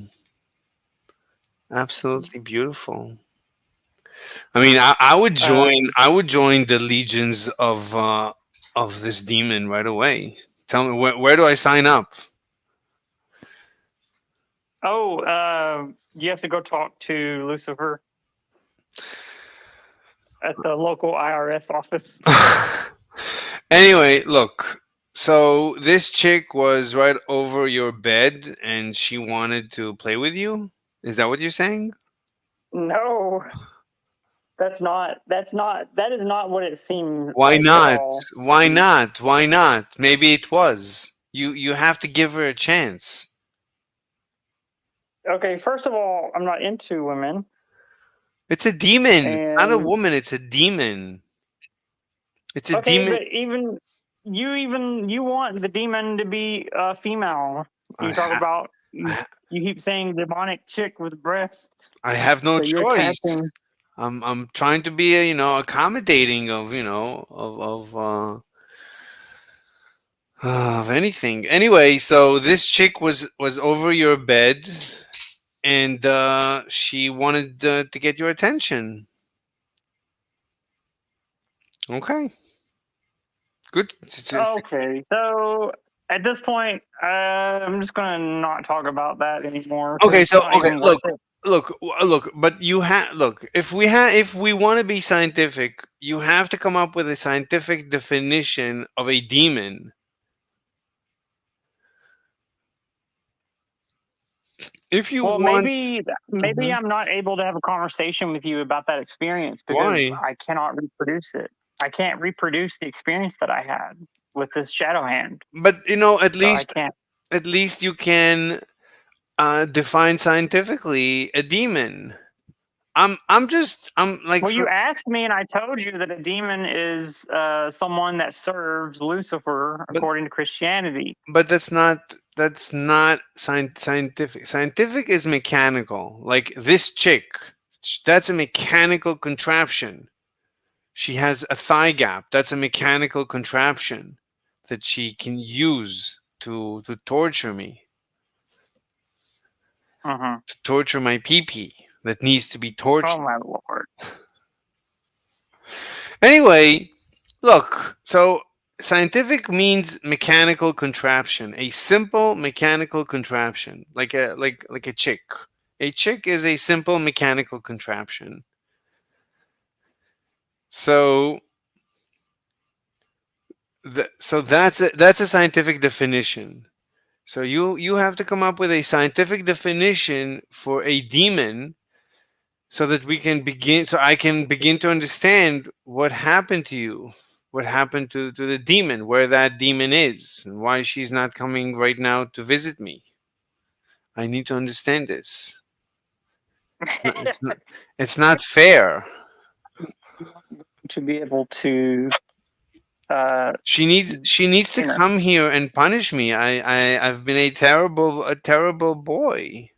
I've been a very bad boy. I need to be punished. I need to be tortured. She needs to force me to submit to her thigh gap and boobies. oh goodness. Uh, you Anyway, know, the experience that I had as a child was not that experience was not a sexual experience. It was a terrifying experience. look, I understand. Um, Okay, but okay. So look, if you want to go with the demon direction, that's fine. We would have to come up with with a mechanical slash scientific definition of a demon. That's the first step. Second but no, option, why do I mhm, have to do that in order to provide my testimony? because you use the word demon. If you would have said a I chick, said it could. It could be yeah, demonic. It could be alien. I yeah, don't know what it was. yeah, you said the word demonic. So as soon as you use a word, you need to be able to define it. I never use the word demonic. Yeah, but why is it that I have to outline every single part of my observation in order for the observation to be accurate? It's my observation, and I wasn't on drugs. I was 10 or 11 years old. How do you know I you? wasn't asleep, How and do I you wasn't know? on drugs, How do and you I know? wasn't, and How I do you? don't have schizophrenia How do you know you were not on drugs? because I never have ever had any drugs, especially at that point in my life. No, but how do you know? Maybe some medication by mistake got into the water, the food. Maybe you ate something bad. Maybe you ate mushrooms. Maybe who knows? This could happen to anyone, even today, at your age. Hmm. Certainly to a little child, you could have ingested some chemical. Children are, more sensitive A than hallucinogen. a hallucinogen. Exactly. So you could have ingested a Well, I mean, that is a possibility, but it seems to me like most of the drugs that cause that effect, um, they wouldn't be as specific as this because this was a very specific thing. You know, the hand wasn't changing sizes or, it wasn't different Mhm, colors or anything like that. It wasn't a hallucination. mhm. People that take LSD and all these like DHT and all these drugs, They Mhm. describe like the world changes, like reality Mhm. changes, everything becomes different colors, Okay, and it's okay, I all understand. crazy. I understand. Okay, let's go. Let's skip over to the alien explanation. So, if it's an alien, you're saying that she was wearing a cloak to hide her naked body, obviously, right? That's what you were saying. So it's an alien chick. You have a picture, Why does it have maybe? to be a chick? Why does it have to be an alien chick? You said she Why had. is that so important? You said she had huge boobs and a perfect thigh gap. No, I didn't. I You are asserting that. I am pretty sure that it All did. I've ever said is that all I could see was a hand. And boobs and a perfect No, body. I never said that. You crazy, crazy person. Anyway, This is so you're Unfortunately, saying this has deteriorated. so you're saying an alien chick with a perfect body. Uh, so that Oh, shit. so that's option B. All right, let's go with so option B. So how did she enter your room? She just poofed, appeared in your room. She wait, your audio is completely distraught. My bedroom door was wide open, Oh, very good, very good. So it, and next to my bedroom was a bathroom with a night light that cast an orange light over my bedroom. but how did she enter? How do you think she entered your room? Well, the real question should be, how did she enter our home? Yeah, how did she do that? How did she or he? We don't know, or it. I don't know. No, it's obviously. I Um, mean, you said she had big boobs. no, You you're said so stupid. I you never said said that. yeah, yeah, huge boobs. That's definitely what happened. So the question is, how did she manage to enter with her huge boobs your home? I don't know. You're so silly. Oh my god. All right, Mr. Slave, I've enjoyed this talk. At the end of the day, It- I'm anyway, just simply to assert the idea that paranormal experiences might not be the dead or ghosts or demons, look, but instead it just might be other life forms from another dimension that just all happened, you know, to if it's true that if parallel dimensions and parallel universes are true and we press on each other like bubbles, then it's very possible that a universe might accidentally ripple into ours temporarily. Scientifically, I don't know the math behind all of it, but you know what I'm talking about. uh, But anyway, no, I mean, if you have to go, you gotta go. But you said another dimension. Let me see if this is the song.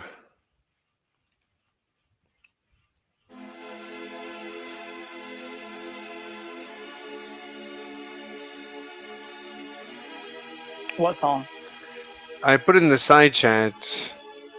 Oh, You let can me see check. it in my stream.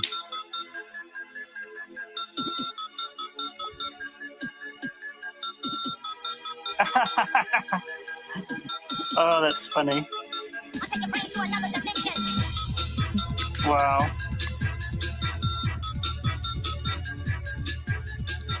Okay, it's not that I have to go. It's just I feel like there's no point in debating this. I don't think I'm able to debate this with you.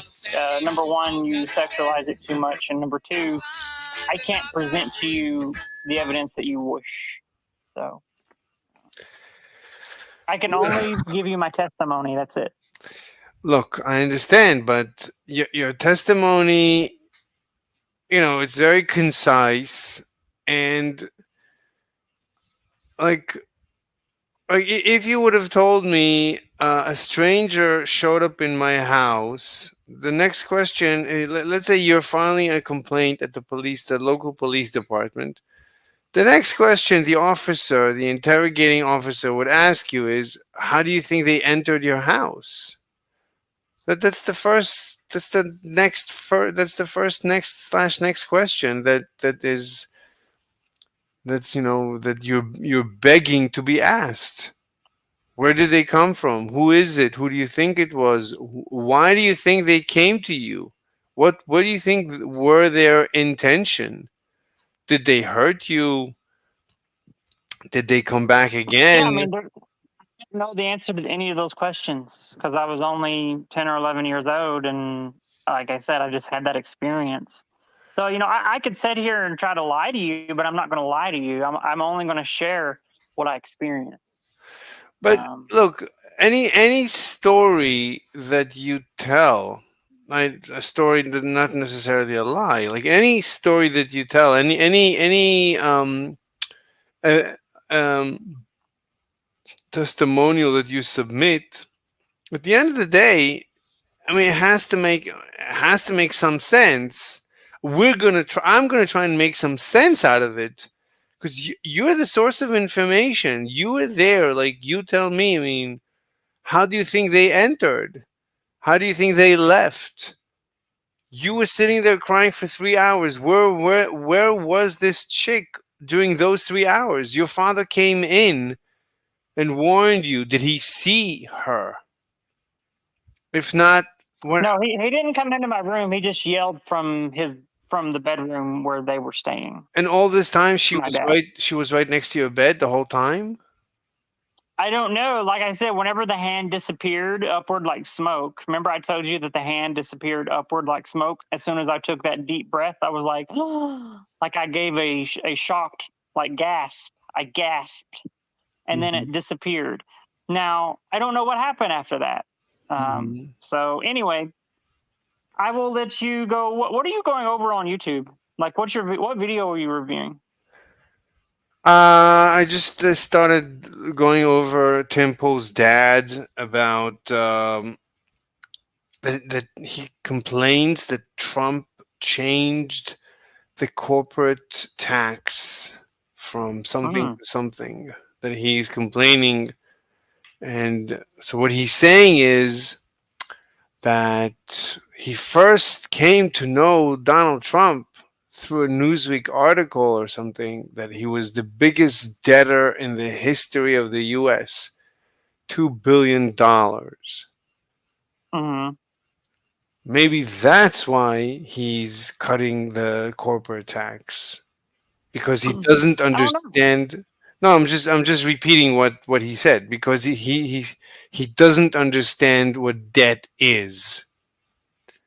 So it's a complete mix of words. It's like any two words have nothing to do with each other. Like, and he's able to build a complete sequence. He's like a Chat GPT 1.0. He's like, let's take a bunch of words, put them together, and pretend like we're making sense. So I wrote him like, Mm. you make zero sense. Everything you're saying Oh, is. did you message him?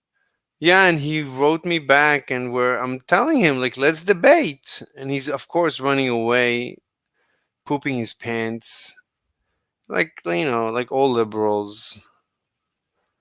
He's like, what did I get wrong? What, he did not change the corporate tax? All right, Mm. I told him, maybe you're getting the facts right, but you're also getting the grammar right. I'm not saying that let's debate, and well, I'll be nice. Let's debate. Let's talk. But he doesn't want to Does debate. this person have a large following? Like 7,000 people. Yeah, so this isn't Tim Pool, it's another person It's Tim, that you're reacting to. literally Tim Pool's dad. It's his dad. Oh, so you're trying to challenge Tim Pool's father to a debate. Yeah, like Got it. he hates Tim Pool, but he hates Donald Trump. Wait, Tim Pool's father hates his son? Yeah, he's a That's crazy. he's a liberal. He's a leftist, I and didn't know that. yeah, Okay, well, I'll let you get back to it, and I'll let you finish it up. Sorry that I distracted you from my shadow hand No, experience. it was good. Look, whatever makes good content, I'm all for it. The main Well, thing, and I still feel like that's a proposition that you could add. It's at the end of the day, what are your propositions? Your propositions, by how they read, your propositions are theories that you have, and Mhm. then you state them in an authoritative way, correct? I wouldn't say in an authoritative way. I just state them in whatever way, in a And so coherent. you wouldn't make a proposition about the paranormal potentially being an alternate universe because you don't believe in any of that. Exactly. But the only last thing that I would challenge to you before I go is, Hmm. I mean, isn't it very possible that you can experience someone in a different universe and not even know it?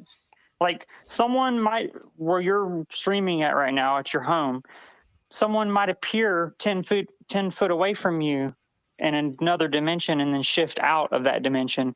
And that's not paranormal. But It's scientific. You just can't explain it. look, we have no evidence of anything similar to that ever being recorded. So for I now, mean, don't we though? What about black holes? yeah, we have evidence of black holes. Black holes are simple objects. They're not. And do we know what happens when we go through a black hole? Yeah, pretty much, yeah. Oh, you've been through you've been through the event horizon? You could argue that I wouldn't know what happens if I dropped an apple. How do I know that it will fall? I don't know. Well, I Like, mean, we know what happens because I can go and pick up an apple but in my kitchen but you don't and drop know. it. Yeah, but you don't know what will happen to it. You can surmise. You can assume that what happened previously will repeat. But that's just When I pick up an apple in my kitchen and I drop it, the shadow hand catches it right before it hits the ground, and then that shadow hand is connected to a succubus. exactly. That's what I experience. I don't know about you. That's. I'm always That's with you. Yeah. that's normally how I summon the succubus is by dropping an apple, and then it always catches it. So you should try that. Maybe Yeah. you can summon the succubus, I'll and order you'll say, "Oh my apples. God, Karen was right. I All this know. time, all I had to do was drop an apple." I usually just drop my underwear. Oh Lord, you're such a perv. You're a perv. Yeah. God. When you accept your Nobel Prize, you need to not be My- a perv. I'm gonna write your speech. You can't write your speech. You're not allowed to write your speech. I'll write your fucking speech. I'll come with a Otherwise, succubus. you'll be talking about succubuses and all this crazy shit, and everybody will be in the audience. They'll just be like, "What the fuck's happening right now?"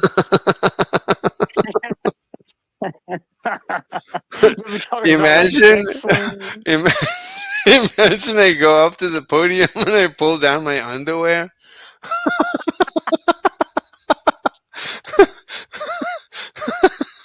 Always wanted to be that first person who accepts a Nobel Prize without, with my pee pee out.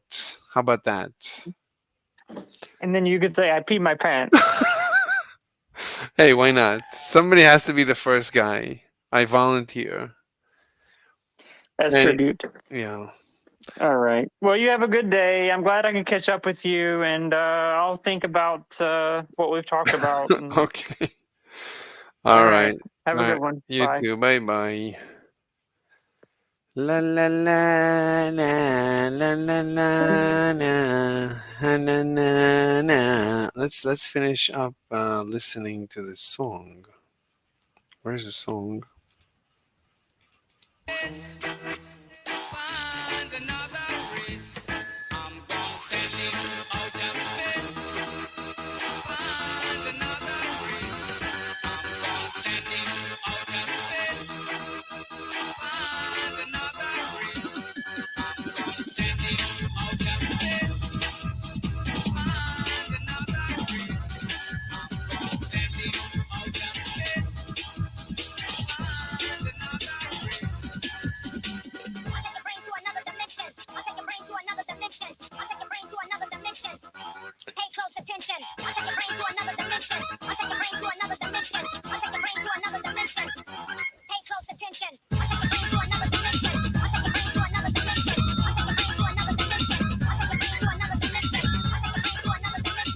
Yeah, we can't. Unfortunately, we can't enjoy listening to this song. Oh, this is Prodigy.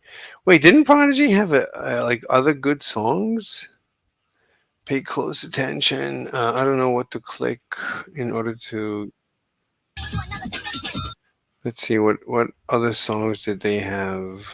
Let's see, The Prodigy.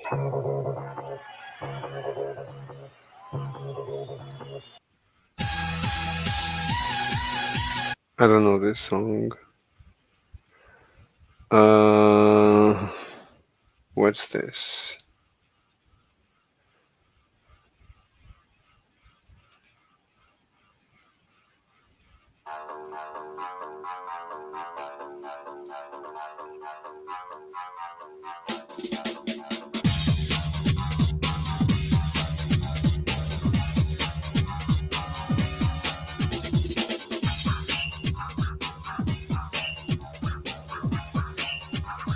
I mean, these guys. I mean, this is talent. This is literally another next level talent. Absolutely next level talent.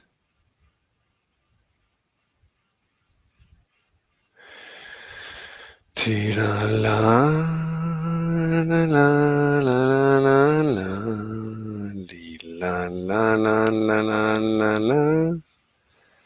Let's see. Do we have any notifications? The edge of the universe.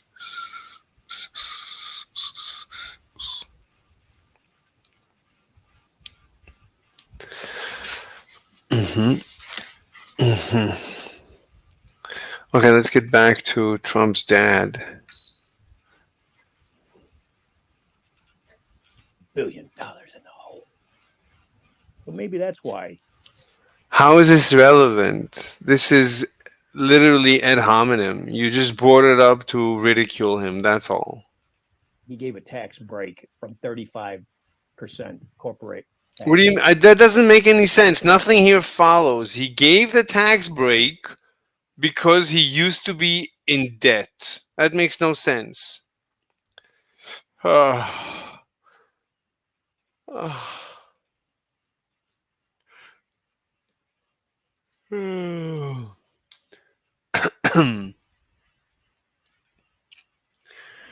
Pay close attention. I need to be careful because it could hurt my dog. Oh, okay.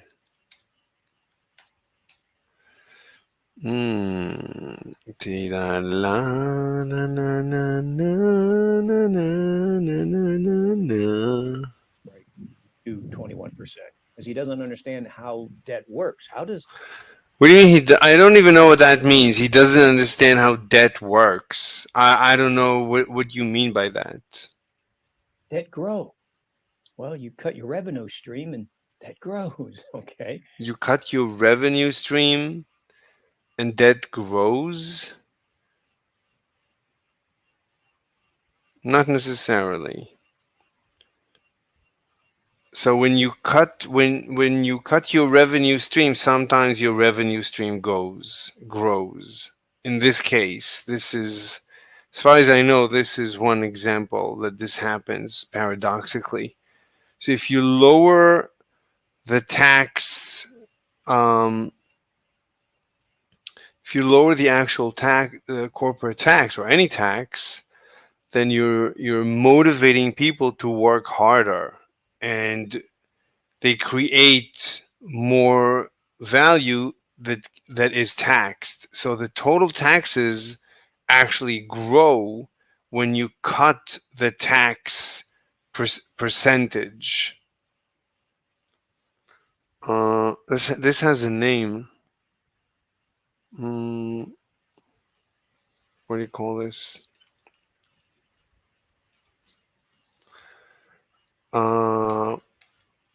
Tax less, get more. What do you call it?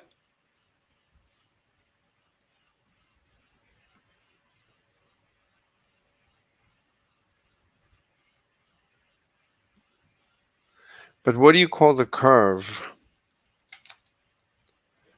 do you call the curve?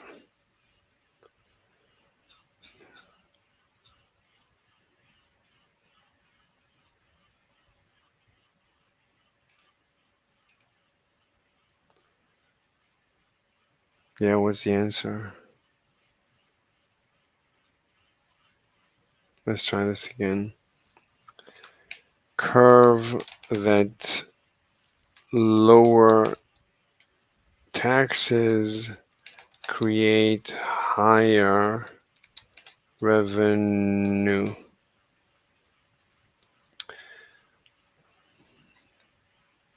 Laffer curve. Okay, so it's called the Laffer curve.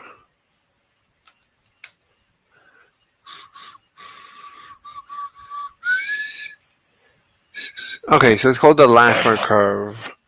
So that's the answer. The answer that you were looking for. Grow. Well, you cut your revenue stream, and You don't cut the stream. You lower the tax bracket. You incentivize more production to be taxed, and your total taxes grow. grows. Okay. I mean, you're not a young person that can make a mistake like this. You should know this by now. All right. So then in 19, didn't hear anything. Then 1989, 88, he started running pretend for president, which was just his rebranding of the Trump name. He did that starting, I think it was 88. 89, he spent $85,000. What do you mean rebranding? I mean, he ended up being president. So you're saying this was just rebranding? He ended up being president by mistake, according to you. To call for the reinstatement of the death penalty regarding 5 young men who were wrongly convicted. They were not wrongly convicted. My God. Like I don't know. You spread disinformation. That's I think the videos were taken down that explained everything. Let me try and find. What do you call it? Um, Atheism is unstoppable. The Five.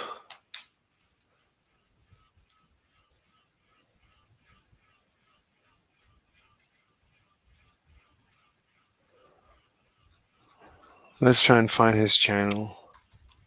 I don't think he has a channel. They took him down. Let's try this. Atheism is unstoppable. Central Park. Oh, he does. Oh.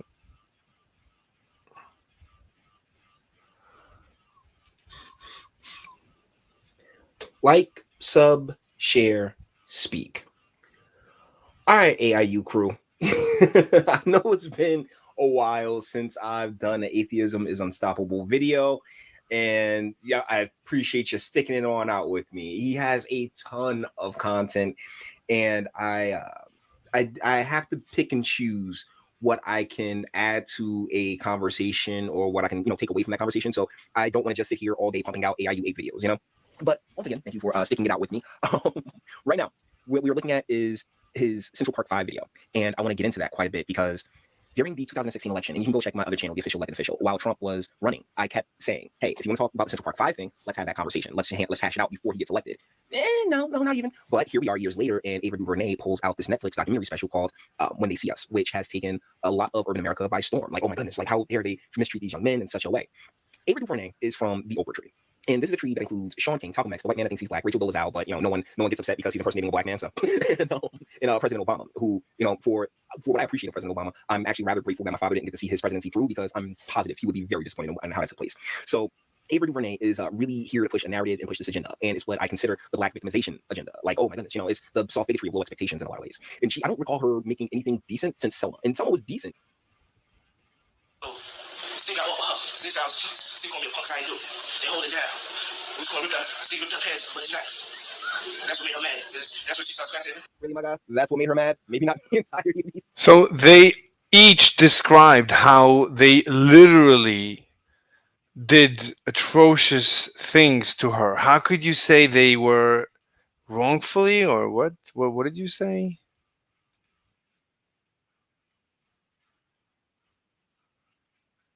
Wrongly convicted? By their own admission. They literally admitted. Situation. I mean, I'm sorry. I don't mean to laugh. If you are, what did I say earlier about minimizing, about trying to minimize your role? No, I'm just making considered. I mean, also, I'm rather chill. Way you just start Edron and start pushing against her pressing her. Yeah. Did he say anything about this? No.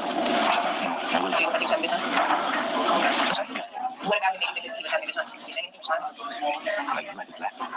Did he? When Edron was on top, he was inside her. Did he have an expression on his face? Was he smiling? Did he laugh? Did he say? When Edron was having sex? Smiling. I really laughing. Because I was smiling on his face.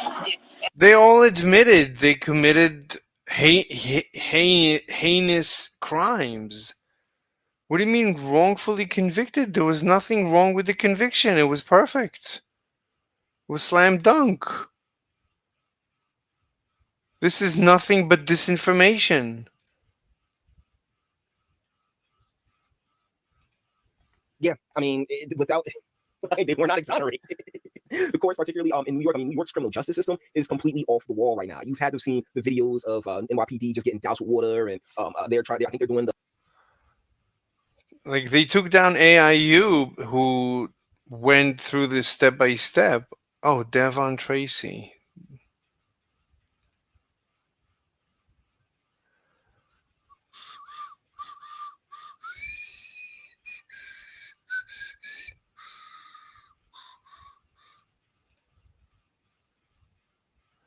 Let's see. I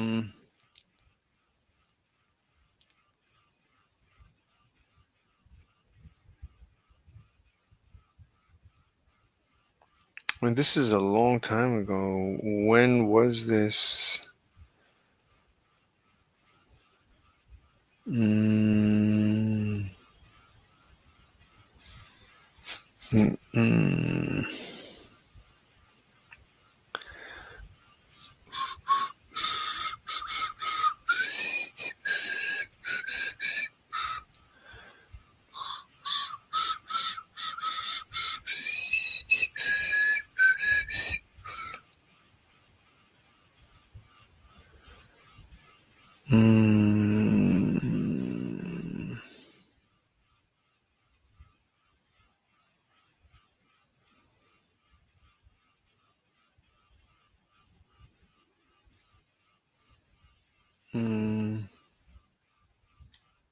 Let's try this. Tracy is sick of editing. That's true. But you know what the sick thing is? I'm going to still edit this. That's how committed to the craft I am. But okay, I am doing another video. But oh God, 3 likes, 0 dislike. Eat that. Yeah, baby. So Fox News, or Fox 5 New York, has come out with a video, and this event is just a bewildering fact. Gate of the Exonerated in Central Park. So they've put a little plaque up, an emblem. Look at this guy. You know who this is? That is, what's his name? Kevin Richardson, young Mike Tyson. This is the guy with the scratches on his face. He goes, oh yeah, the female jogger scratched me. Yeah, this guy, this innocent dude. He raped her. Multiple people saying he raped her. But anyway, let's watch this shit. I mean, it's just insane. And this looks like a tranny. But okay, New York looking grim. It was a day of remembering the horrible wrong done to 5 underage teen boys falsely accused of assaulting a woman in 1989. Okay, so it's just like, it's being spoken as if it's true. She's an adult.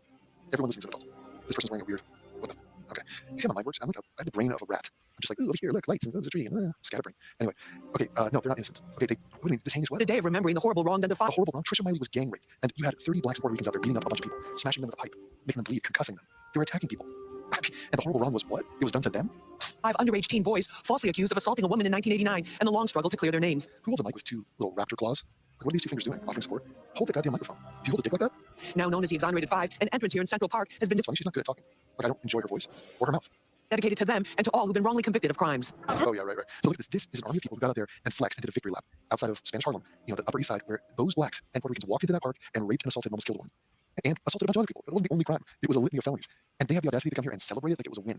That's the fucking gong show that this community is producing. And no one on their team, no one in that camp calls it out. Not a single goddamn person, aside from the police detective, Eric Reynolds, black, Latin, black dude, who arrested them. And he still says they're guilty because they're freaking guilty. 3, 2, 1. And there's the dude. Oh my god, nice bell bombs. That's Yusuf Salam, the guy with the flat top with the freaking pipe. The crowd cheered as the veil was removed from the carved stone, naming a 110th Street entrance to Central Park in honor of the Exonerated Five. Oh, you're touching it. Oh, look at that. Now, That's well, Raymond Santana. Yeah, Raymond, remember when you told cops that you were playing with her titties?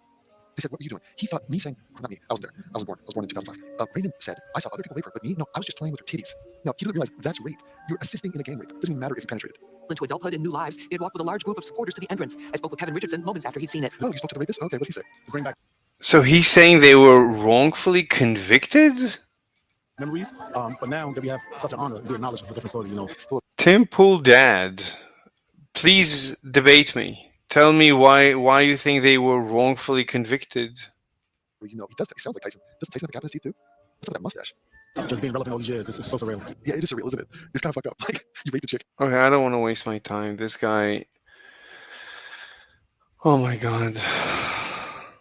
Minority young men in New York, and who eventually received $41 million settlement. Okay. All right, that was 89. Then what happens? Well, every so many years he jumps up for the presidential, marketing campaign he does to rebrand Trump name so he can sell it. And then what happens? Well, then he starts making some good money as the. What's your evidence that that's why he does it? I mean, at the end, he got elected. So you're going to say that he got elected by mistake?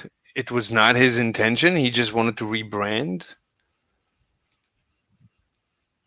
Brilliant businessman on The Apprentice, which was a totally fictional character.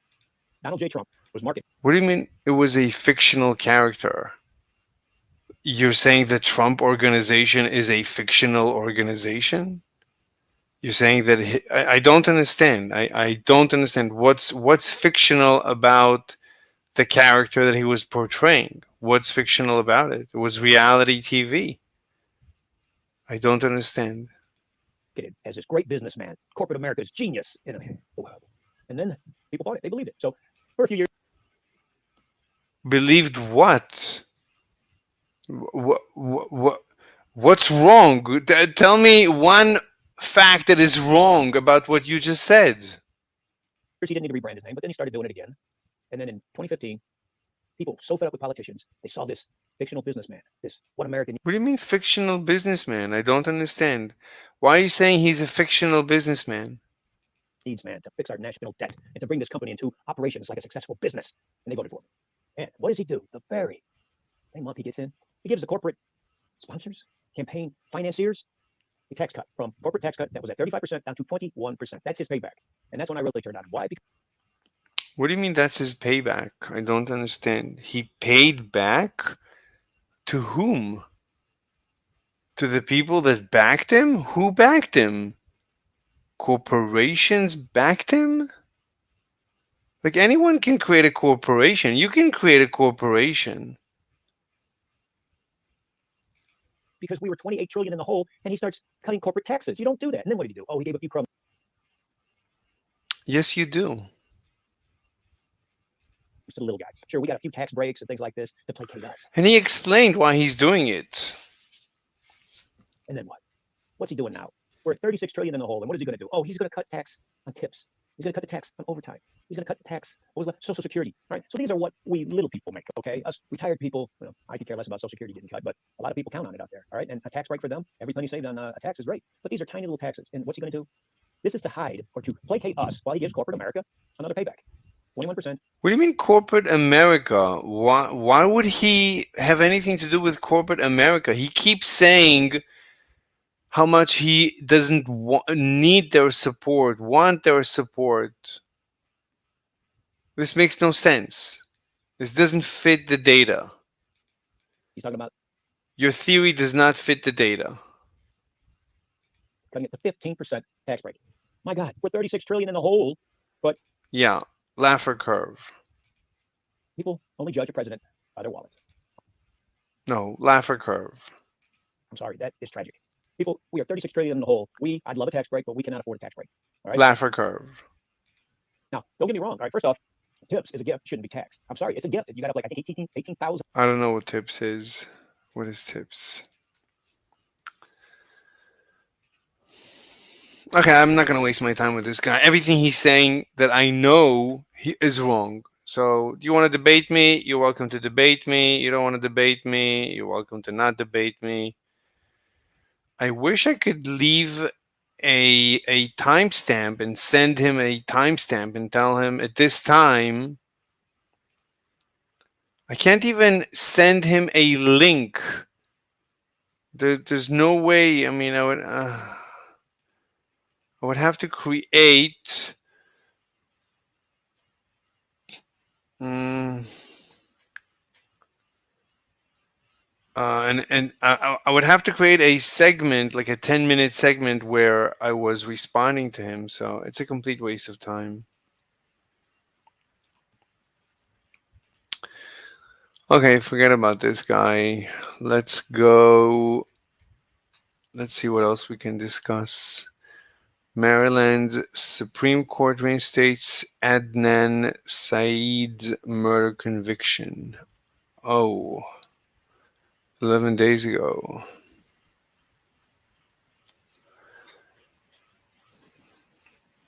Solving Schrödinger equation, the harmonic oscillator. How anti-gravity explains the accelerating expansion of the universe. Next-gen physics.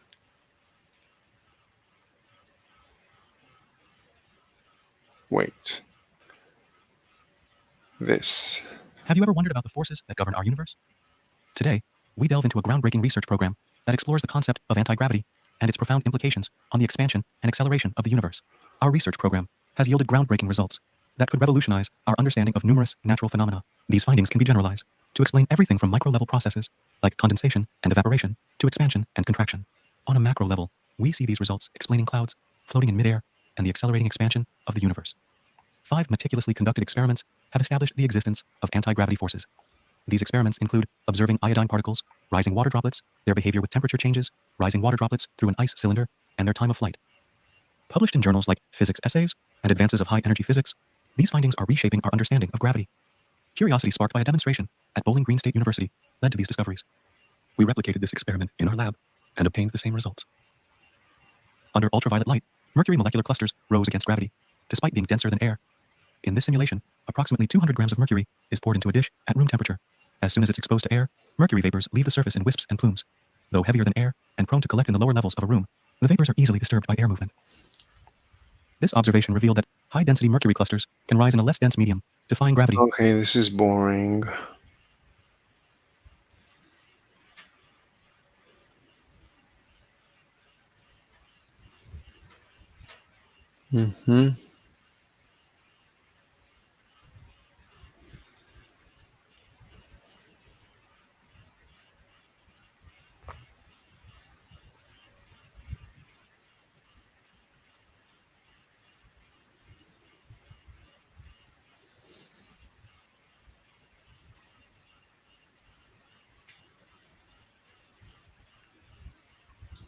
So this is the guy that tried to murder Trump.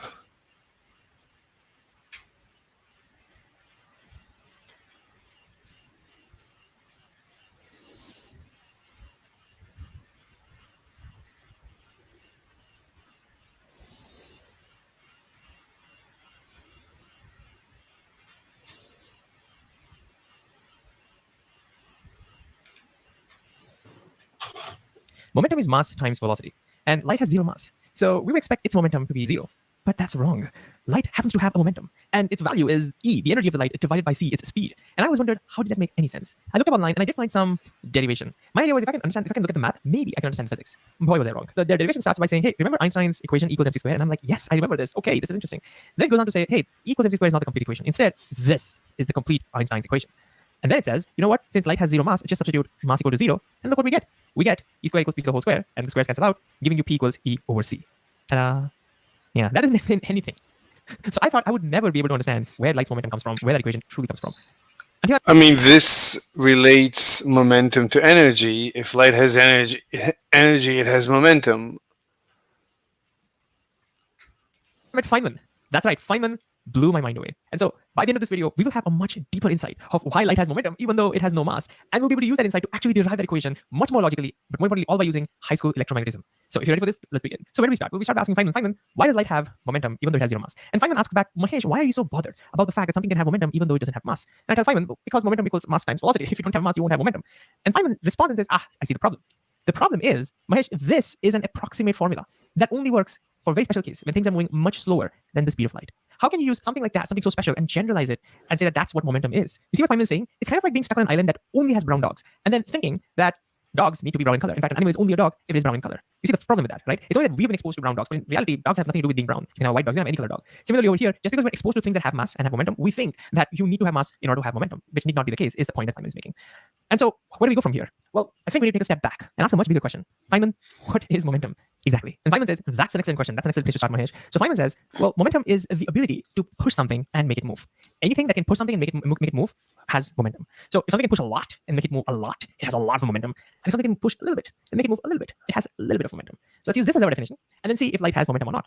So now the question we need to answer is, does light have the ability to push on things and making it move? Well, my first answer is, Feynman, no, because light is literally falling on me right now and it's not pushing me at all. But Feynman reminds us, maybe light has very tiny momentum and we just can't feel it. So which means we need to either do much more delicate experiments or we need to find a source of light. We can find very, very powerful source of light. Luckily, we do have a very powerful source of light, the sun. And turns out there is something that we can see outside and check whether light has momentum or not. One second, I wasn't listening. Not. So now the question we need to answer says, well, momentum is the ability to push something and make it move. Anything that can push something and make it move has so this is a hand pushing like a blob. Okay. momentum. So if something can push a lot and make it move a lot, it has a lot of momentum. And if something can push a little bit and make it move a little bit, it has a little bit of momentum. So let's use this as our definition and then see if light has momentum or not. So now the question we need to answer is, does light have the ability to push on things and making it move? Well, my first answer is, Feynman, no, because light. I was thinking you're going to ask, can I push on light? But you're saying, can light push? It's literally falling on me right now and it's not pushing me at all. But Feynman reminds us, maybe light has very tiny momentum and we just can't feel it. So which means we need to either do much more delicate experiments or we need to find a source of light. We can find very, very powerful source of light. Luckily, we do have a very powerful source of light, the sun. And turns out there is something that we can see outside and check whether light has momentum or not. Comets. Now, I would expect that if a comet is moving this way, its tail would be trailing behind it like this. But when we look at the comet's tail, it turns out to be somewhat like this. But that's not light. That's solar wind. Solar wind is actual wind. It's actual protons and maybe neutrons and maybe electrons. It's actual particles. It's not just light. I don't think that the light causes the tail to shift away from the sun. I don't think it has anything to do with the light. Not really behind. It feels like it's been blasted away from the sun. What could be making it do that? We think it's the light from the sun that's actually blasting it away. Look, right in front of your eyes is an example of where light is the... No, I'm sure people will correct him on that. 5.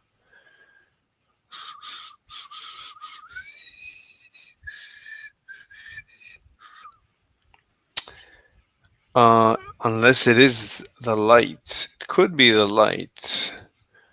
Because I know we have light sails. So this is what causes the comet tail to always be away from the sun.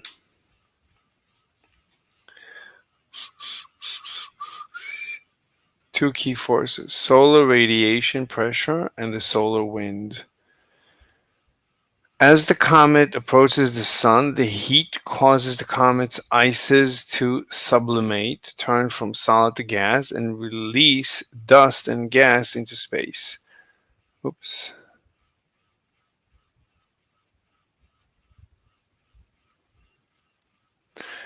The sun's light exerts pressure on these small particles. So it's the sun's light.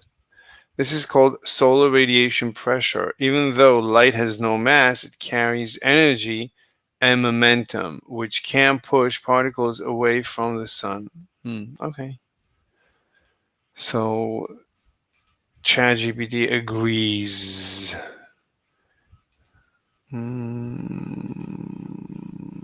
Let me close some windows. This guy. the ability to push on things and make it move. And just to be sure, we've now done more careful experiments in our lab where we have shined laser on extremely thin metallic foils on almost frictionless surfaces, and we've found that light can actually push things. Search for light sails, and you'll see a lot of those examples. So the evidence is right in front of us. Light has the ability to push things and make them move, and therefore light has momentum. But if you're like me, you still have the That's incredible. So you're saying I can use a laser beam to spin like aluminum foil? Okay. mass issue. Still not satisfied. Maybe we can rephrase the question like this. Feynman, for normal day-to-day objects, it's their mass that gives them the ability to hit things, to push on them, and make it move. So it's their mass that gives them their momentum, right? Similarly, when it comes to light, what is it about the light that gives them the ability to push on things and make them move? What about light gives it its momentum? I think that's a good question. And Feynman says, that's an excellent question, Mahesh. In fact, the answer is going to surprise us, is what he says. And I am intrigued because Feynman never fails to deliver. So let's go, Feynman. What's the answer? What makes light have momentum? Feynman says, consider an electromagnetic wave traveling to the right. You probably already know it has oscillating electric and magnetic fields which are perpendicular to each other and to the direction of light. Over here, I've shown an electric field in the vertical plane, and the magnetic field over here is in the horizontal plane. Now, Feynman says, consider it is being incident on, say, a thin foil. Okay? Now, if you imagine a tiny electron in it, that electromagnetic field falls on that electron to each other and to the direction of light. Over here, I've shown an electric field in the vertical plane, and the magnetic field over here is in the horizontal plane. Now, Feynman says, consider it is being incident on, say, a thin foil. Okay. Consider it is being incident on, say, a thin foil. Okay, so there's like a thin foil in the way. Now, if you imagine a tiny electron in it, that electromagnetic field falls on that electron. For a while, let's just focus on the electric field. What's going to happen due to the electric field? Well, It's gonna move. It's gonna bob up and down. charged particles experience a force due to the electric field. Now, since the electron is negatively charged, it's going to experience a force in the opposite. Well, I guess the electric field is electron. It's negative, so it's going to move in the opposite direction. Direction of the electric field. And at this point, I'm going to interrupt Feynman and say, I think I get it. This is where light's momentum comes from. Look, the electric field is able to push on that electron and make it move, and therefore it's transferring momentum to the electron. Mm-hmm. Yeah, an electron definitely has mass. That's where the momentum of light comes from. But as I say this, I think that doesn't make sense. Here's the reason why. Well, right now, notice the electron is being pushed up, and therefore the electron will start moving up. But a little later in time, the electron will be pushed down, and so the electron will move down. Which means on a large enough time interval, it'll just make the electron go back and forth. That's not delivering a net momentum. That's not delivering anything. On the net momentum it delivers is zero. So electric field is clearly not delivering the momentum. Feynman, what are you talking about? And Feynman says, yes, Mahesh, you're right. It's not the electric field that delivers the momentum. You interrupted me. It's in fact the magnetic field. It's the magnetic field that's responsible for delivering momentum, for light having momentum. And I'm like, well, how? I mean, even magnetic field flips back. Let's try and use. I think. Let's try to use the first hand rule. So no, let's use the second. So, well, it depends. But anyway, let's see. So trigger is with the motion. Trigger finger goes up with the motion.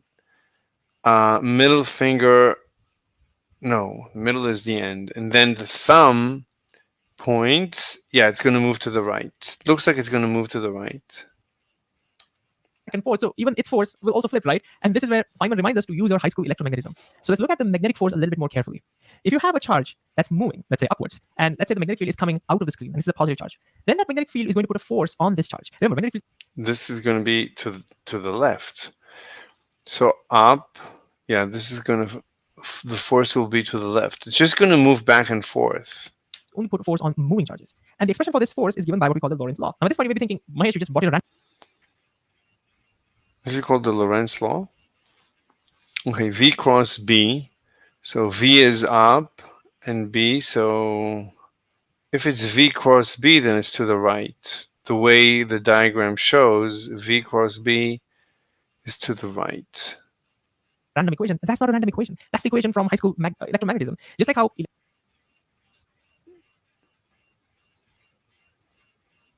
electric fields put a force QE, magnetic fields put a force Q V cross B, because velocity matters. And for us right now, what's important is the direction of the force. And the direction of this magnetic force is given by V cross B. How do you find that? So the way you do that is you use your right hand, you put your four fingers of the right hand in the direction of the velocity. Now over here it's up, so you start by pushing it up.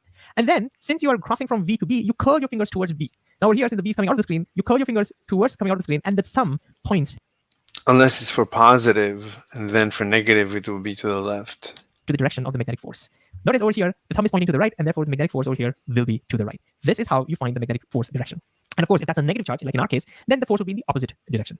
All right? So let's apply this and see what is the direction of the force, magnetic force, acting on the electron over here. So to do that, let's zoom in a little bit. Let's start with the first one. Over here, again, the velocity is upwards, but this... So it's going to be up and curl into, so it's to the left, it's going to be to the right. time the magnetic field is into the page. And therefore, we orient our right hand this way. Look, velocity is upwards. And now since the magnetic field is into the page, we will curl inside. And look, the thumb points to the left. But since it's the electron, it's a negatively charged particle, the magnetic force will be to the right. This is interesting because now we're getting the force in the direction of the electromagnetic wave, in the direction in which the light is moving. So that's the direction of the force right now. But what's going to happen next when the field flips?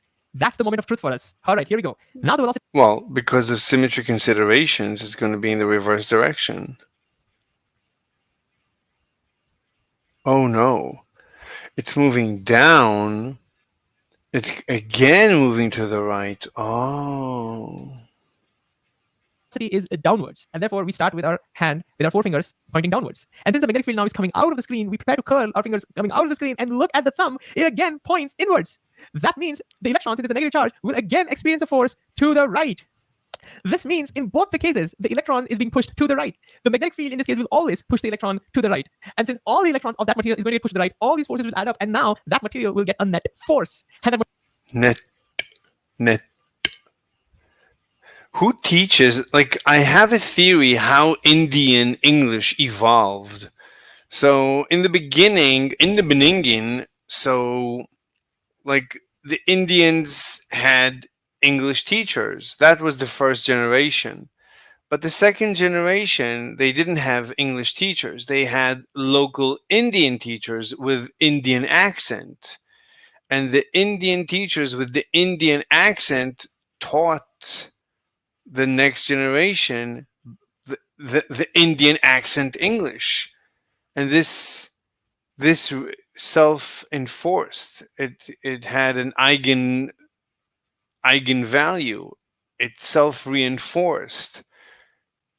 And a new English got created with, they say weird stuff. Their English is different than English, than British English, including enunciating the T at the end of words.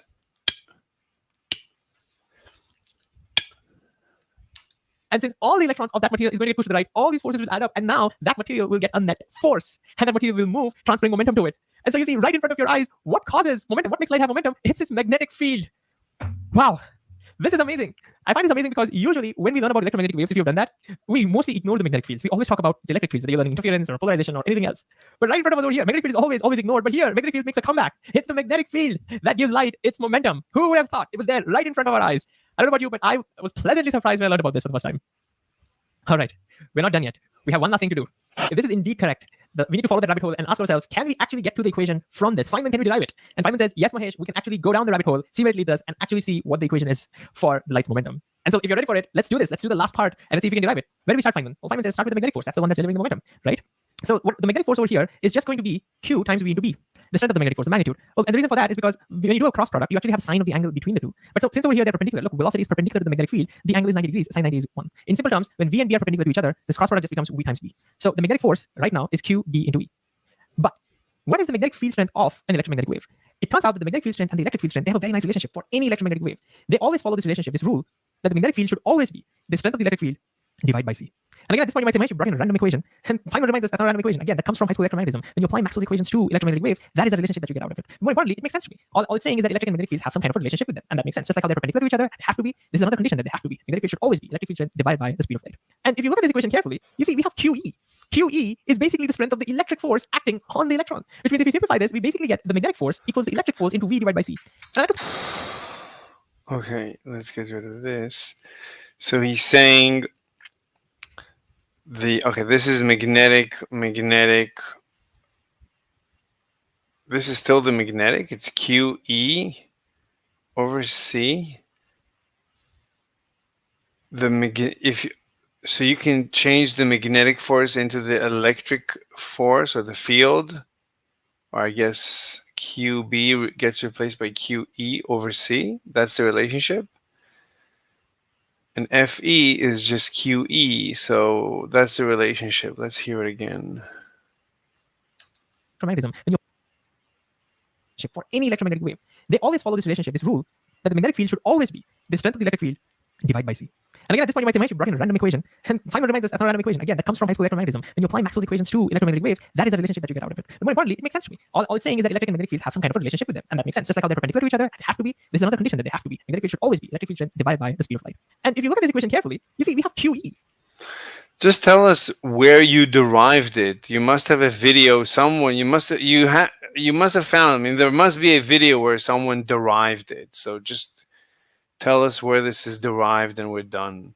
QE is basically the strength of the electric force acting on the electron, which means if we simplify this, we basically get the magnetic force equals the electric force into V divided by C. So just say FB over FE is V over C. Okay.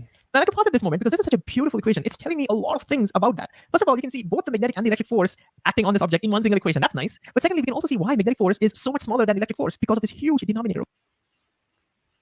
Wow. Yeah, the magnetic force is tiny. Here. It comes from this equation. That's one of the reasons So that's why the momentum of the light is so tiny. That's why in electromagnetic waves, magnetic forces are usually ignored because their effects are much more tiny compared to the electric force. Yet, when it comes to momentum, the magnetic field makes a comeback. Anyways, we have a derivation to make. So where do we go? So that's why the tail of the comet is away from the sun. That's part of the reason. Okay. From here, Feynman. Feynman now asks us to look at the numerator much more carefully. And what do we see? Well, remember what force into distance is? Force into distance is basically work done. It is a measure of how much energy is transferred into a body. So when I push on something, I'm transferring energy into it. And force into distance is a measure. Oh, so Fe times V. V is distance over time. So it's Fd is W, and then of how much energy I transfer. Well, what happens if I divide by time? If I consider this per second? Well, distance per second is velocity. Work per second is power. So this is force into velocity. And so force into velocity is basically work done per second, which is, in other words, energy that I'm transferring into an object per second. So when I'm pushing something, if I multiply my force and the velocity due to my force on that object, I get how much energy I'm transferring every second. And look, that's what this is. This number is basically the energy that the electric field is transferring into that electron per second. So F times V is energy transfer per second. And so that's what we get. And finally, how do we go from here to momentum? Well, we remind ourselves, well, what is force? No, force is rate of change of momentum. In other words, force is a measure of how quickly you're transferring momentum. Momentum transfer per second. And so look what we've actually derived. We've now derived the momentum that the light transfers per second is the same as the... So force is dp dt. Spaghetti. Hi. Hi, how are you? Yeah. I guess you're new. Hello. Yeah, I can hear you. What did you say? I was going to say that you must be new on Discord. Why do you say this? Because you have click to talk or push to talk. You don't? No. How did you find me?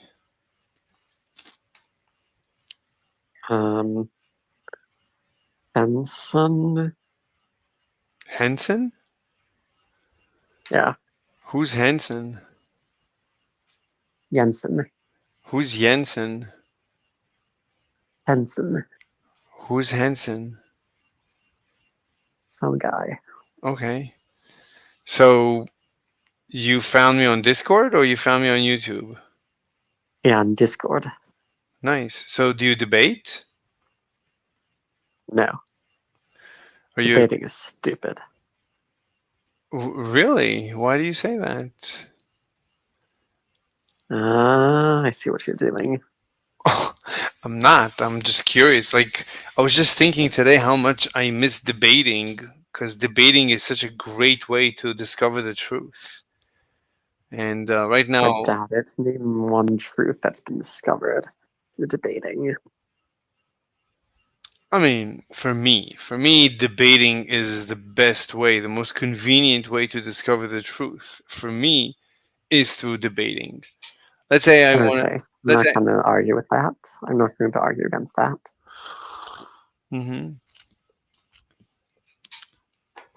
It's my experience. So it's difficult to argue against my experience. I mean, you'd have to convince me that my experience, I misunderstood my own experience.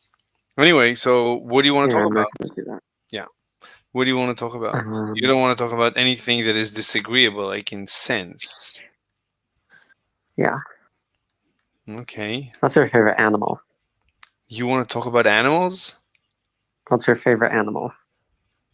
I don't have a favorite animal. A human, a female, a human female is my favorite animal.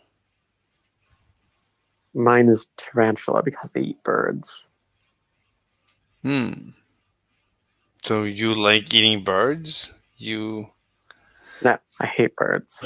You hate birds. Okay. Yeah, that's why I like tarantulas because they eat birds. Well, I like all spiders because they eat like creatures that are nuisance. Yeah, that too. Like birds. Yeah. I actually had not a black widow, but something that looked like a black widow in my apartment twice. But Ooh, it's not clear that it's I don't know. It's not clear that it's not venomous. Is venomous. I mean, it looks like a black widow with a red cross on her back, a huge red cross. But difficult to tell. I mean, I think from what I read, it's supposed to be venomous. cool. Okay, I'm going to go eat lunch. Bye. Right. La la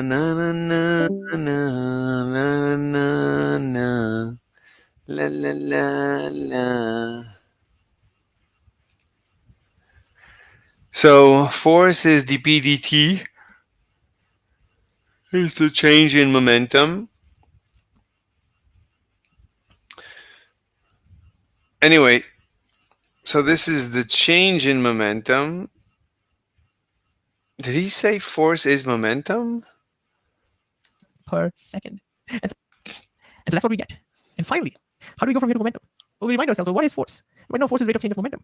In other words, force is a measure of how quickly you're. How do we go from here to momentum? Well, we remind ourselves, well, what is force? We know force is rate of change of momentum. In other words, force is a measure of how. Force is rate of change of momentum. Okay. How quickly you're transferring momentum. Momentum transfer per second. And so look.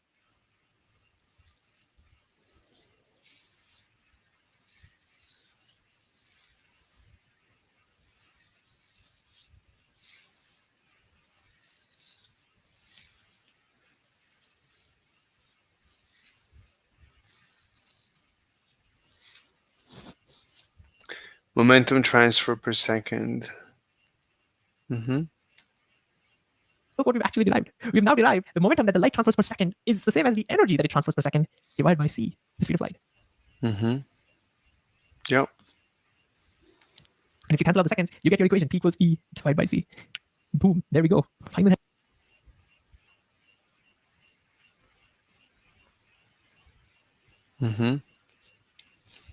Energy equals PC. Incredible. Is delivered. But what I find so much more intriguing about this is that I not only have derived it, but I understand the intricacies of it. For example, I understand that who is delivering energy into the electron? It's the electric field that's doing that. It is the one that's giving the energy to the electron, kicking that electron, and giving it a speed. But once the electron starts moving, magnetic field kicks in, and that starts pushing it, giving it the momentum. That's the kind of intricacy I never got from any other derivation. So the electric field moves it up and down, and then the magnetic field interacts with this up and down motion and kicks it to the right. So not only have we seen why light has momentum because of its magnetic field, we've also derived it in a much more logical fashion. And the hope is that this has put to rest all the lingering questions that we've had about light and momentum and where the equation comes from. I've had an amazing time learning and making a video on this, and I hope you did too. By the way, before you go, I plan to make a few more videos on quantum mechanics, relativity, and all the fun stuff, but just by using high school physics and giving a deep physical intuition. If that's the kind of stuff you dig, please subscribe and show your love, because I want to see if this works. I want to continue doing a lot more videos on it. Yeah, that's about it. Bye.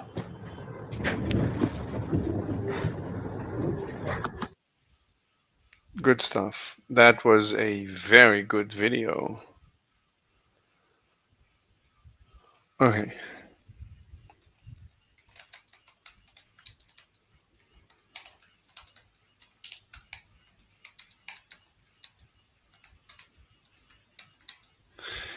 Amazing video. I actually understood it all. Good job.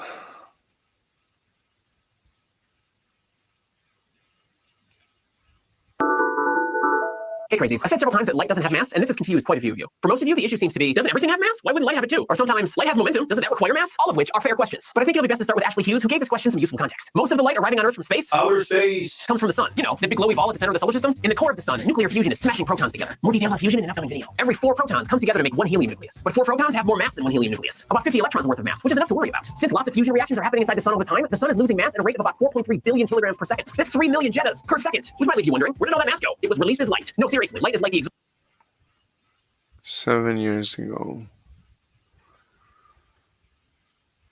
So let's maybe listen to it slowly.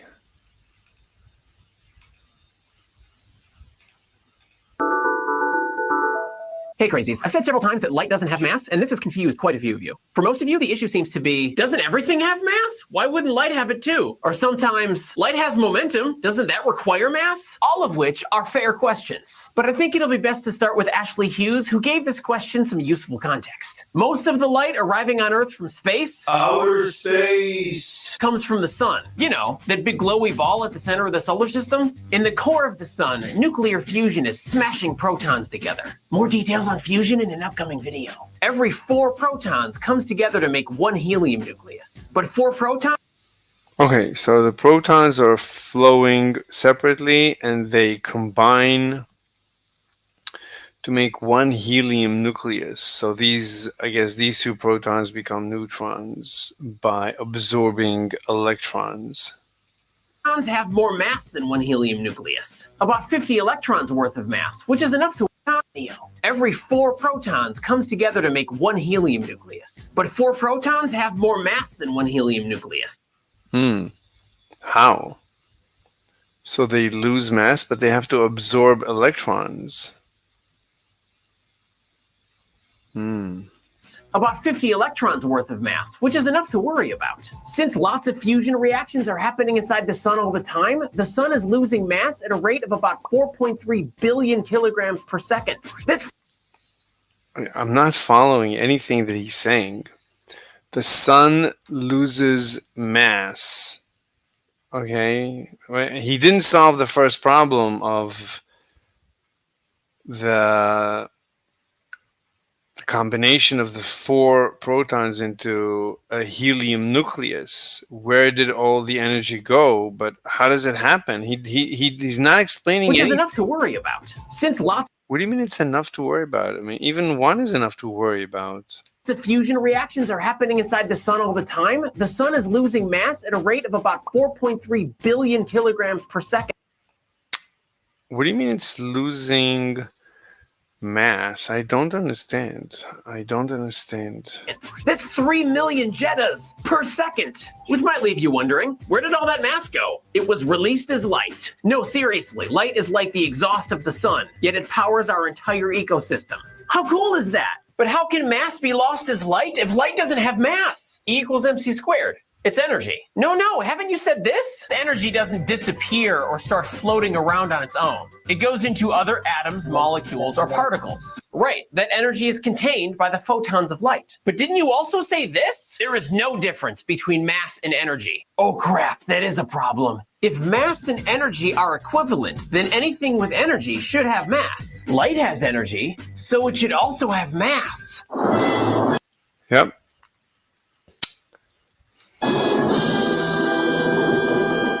Wait, hold on a second. We have to be really careful about the word mass. We don't want to get it all muddled up with our preconceived notions.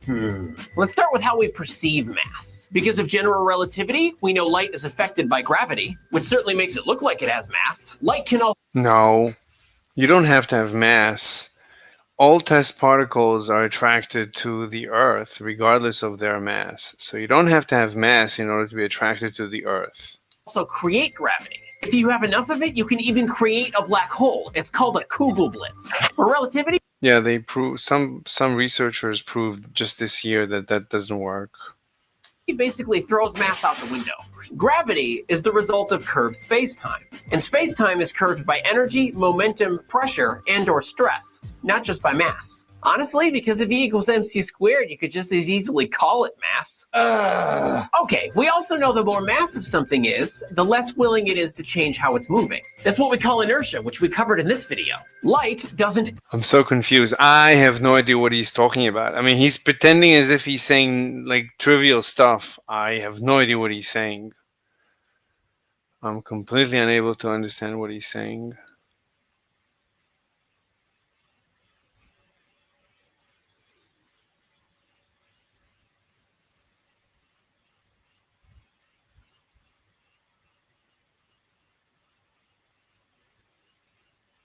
We were at this romantic sunset point in Turkey, Cappadocia, and when the sun went down, the city lit up. It was beautiful.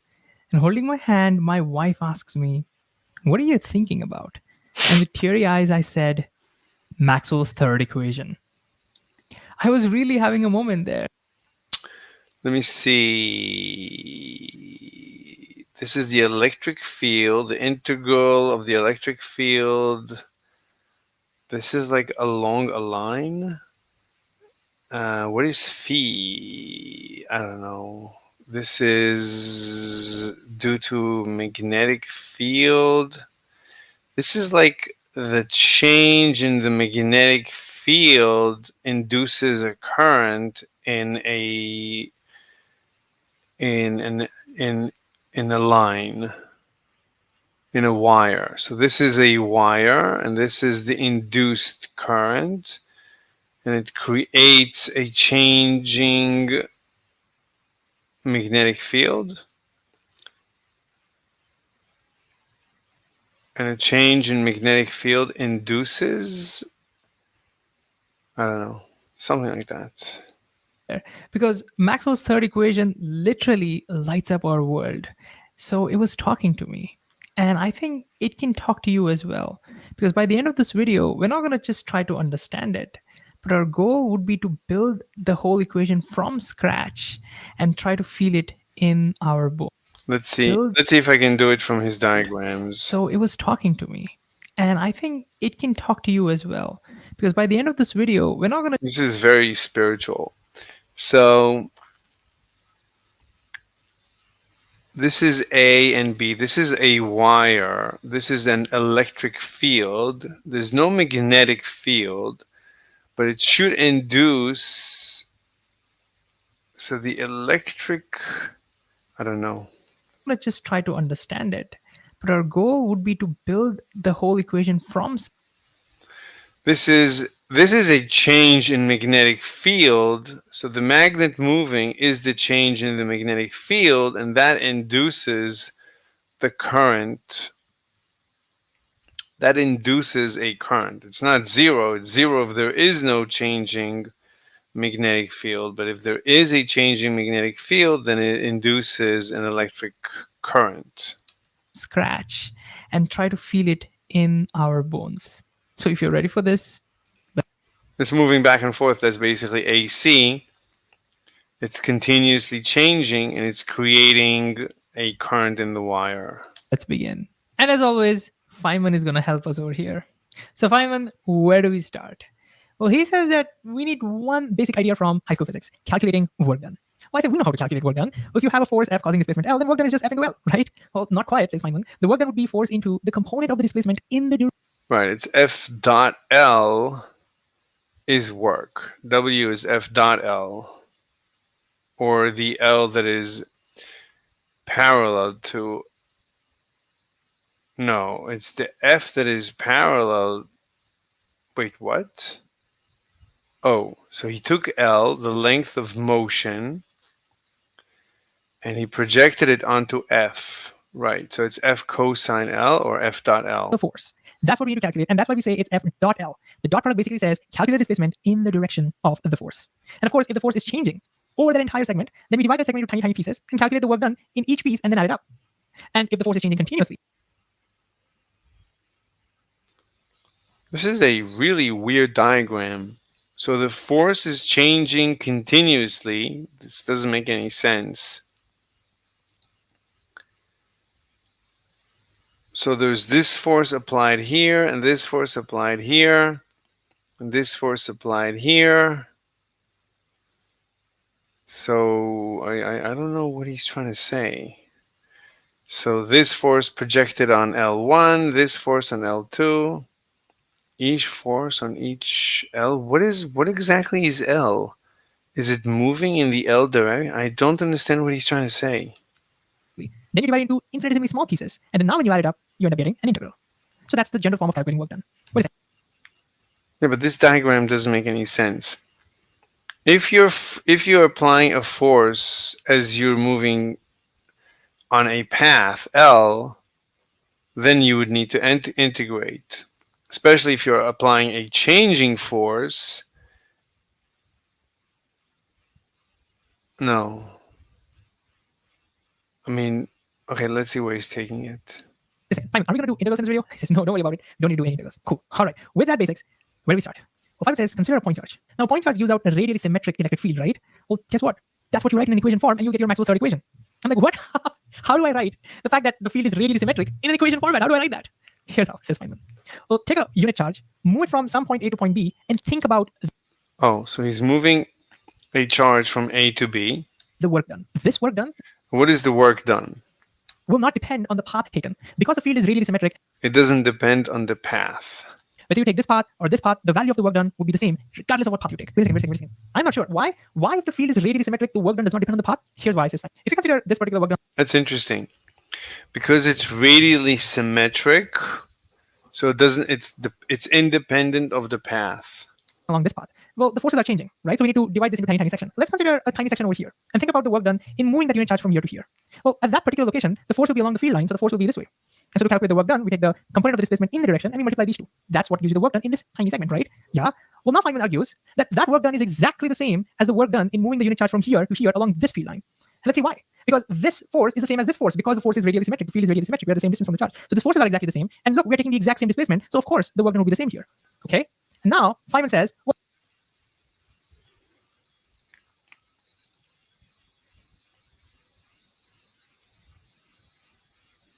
but this force, I don't understand this consideration. This force with the projected length, this is, let's say, the same force, but this projection, this angle, it's a different angle. Well, let's consider another such section somewhere over here. And if we calculate the work done over there, again, we can say the work done in that section equals the work done in moving that charge from here to here along this field line.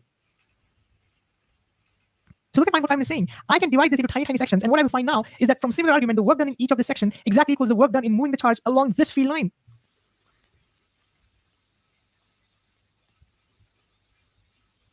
No, what you could say is that when you move from A to B, you can move down a field line and then move orthogonally to a field line, which is zero energy. So it doesn't matter that you move from A to B, doesn't matter what the path is.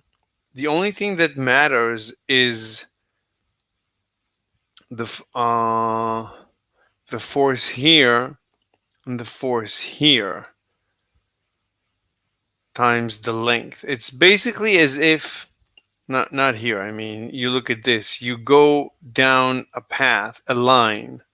So all you care for, you want to integrate the force here and integrate along this line, and that's the amount of work, because this work is zero. So it's independent of the path. That's the argument that I would use. In other words, let's see how much time. Oh, 3 hours. Okay. Work done in moving the charge from here to here along this path should be exactly the same as the work done in moving that point charge from here to here along this field line. All because of the fact that the forces are symmetric. Since this is a random path, I could have chosen this path and I would have gotten the same answer. So any path you take, the work done should be the same as the work done going from here to here, which means the work done should always stay the same between these 2 points. The work done should not depend on the path taken. Wow. The simple fact that the field is radially symmetric means the work done in 1 unit charge does not depend on the path taken. That's amazing. And now Feynman says, write that in the form of equation, Mahesh. But again, how do I write this statement as an equation? Here's how, says Feynman. This is the last step, okay? He says, let's assume that the work done from here to here was some, say, 10 joules or 10 units. Now, if I take some alternate path, the work done from here to here should also be 10 units because the work done does not depend upon the path taken, right? Which means the work done to go from B to A in the exact opposite direction should be negative 10, right? Because now the displacement will everywhere be in the opposite direction, giving you a negative answer. Yes. This means the work done to go from A to B and B to A should be 0. Plus 10 minus 10 should be 0. In other words, the fact that the work done does not depend on the path automatically means the work done in a closed path must be 0. And since we took this path randomly, this should be true in general. It doesn't matter what path I choose, as long as it's a closed path, the work done must be 0. That's what this statement actually means. And now we can write that. Yes, we can write that. If I minimize this, work done in a closed path. How do we calculate the work done? The work done is the integral of Very good. So any radial path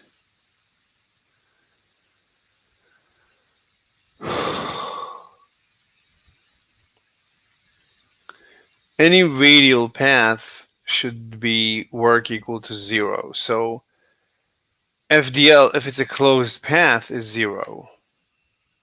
F dot dl. And by the way, force on a unit charge is basically the electric field. So the work done on this point charge is basically the integral of E dot dl. And in a closed path, so to write the closed path, we put a circle on the integral, mentioning it's a closed path, and we says that it should always be 0. So that's what that circle means. Okay.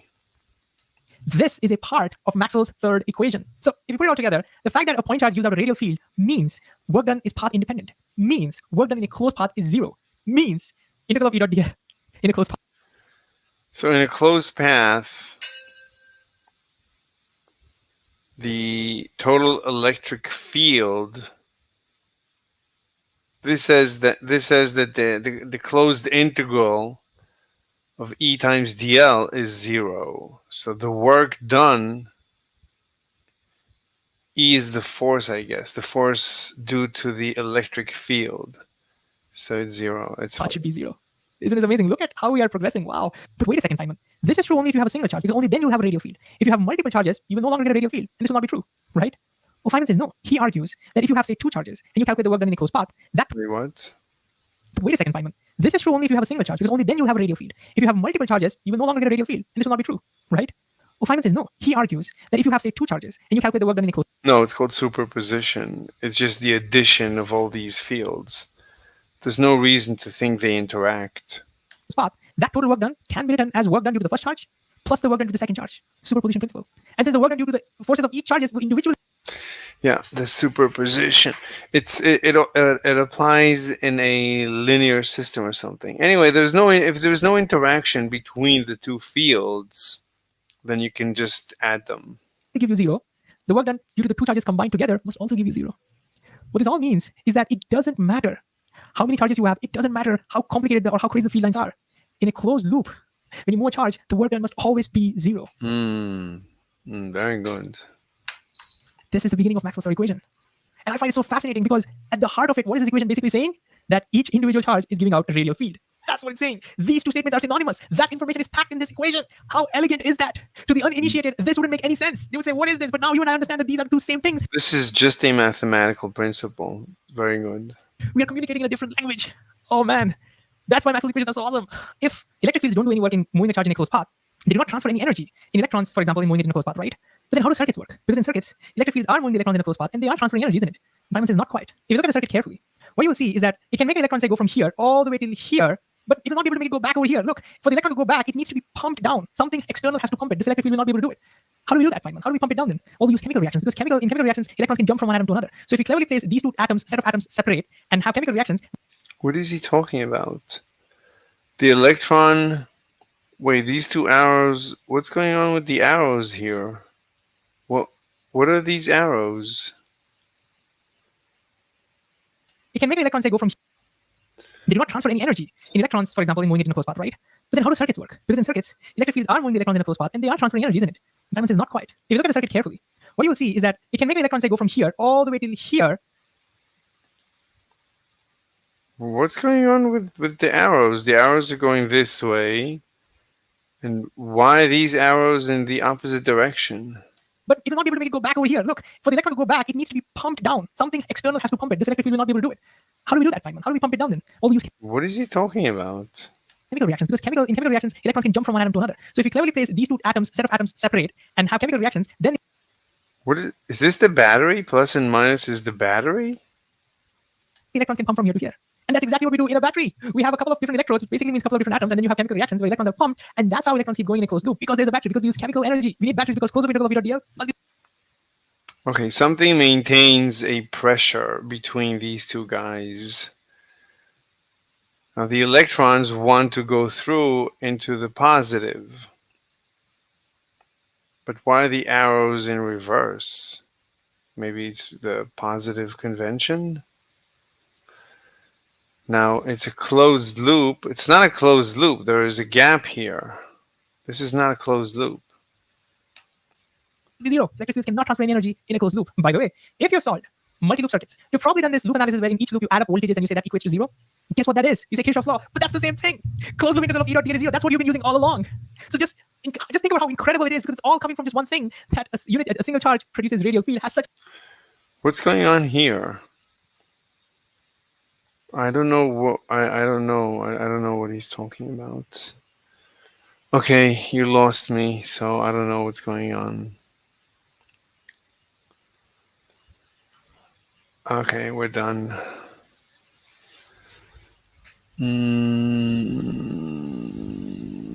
Quantum operators.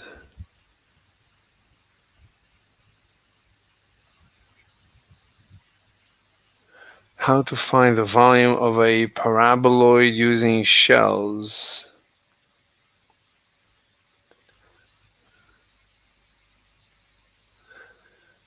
The Bohr model.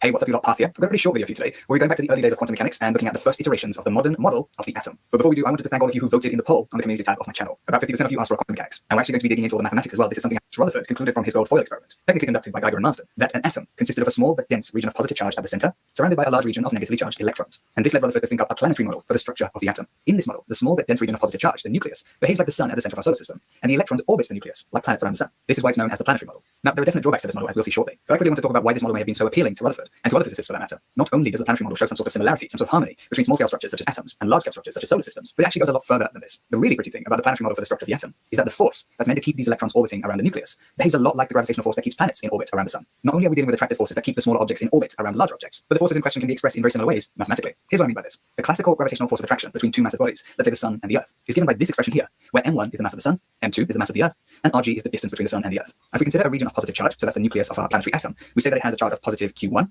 we think about one electron with a charge of negative q2, and they're separated by a distance of re, then the force between the nucleus and the electron is given by this expression. I'm sure you can see the similarities here. The mathematical expression is almost the same, except in the second case you replace the masses of the objects we consider in the gravitational force with the charges in the electric force. A couple of things to note here. First of all, we see that there are negative signs in both expressions. This conventionally is used to mean that they're attractive forces. However, the negative sign in the gravitational equation is actually inbuilt to the equation, whereas the negative sign in this equation comes from the fact that we're dealing with a negatively charged electron. Either way, though, the final result in both cases is an attractive force, and in the gravitational case, we see that the force is directly proportional to both the mass of the sun and the earth, whereas down here we can see that the force is directly. What do you mean? These are electrons, so it's repulsive, but this is always attractive. The negative is the opposite of the direction of r.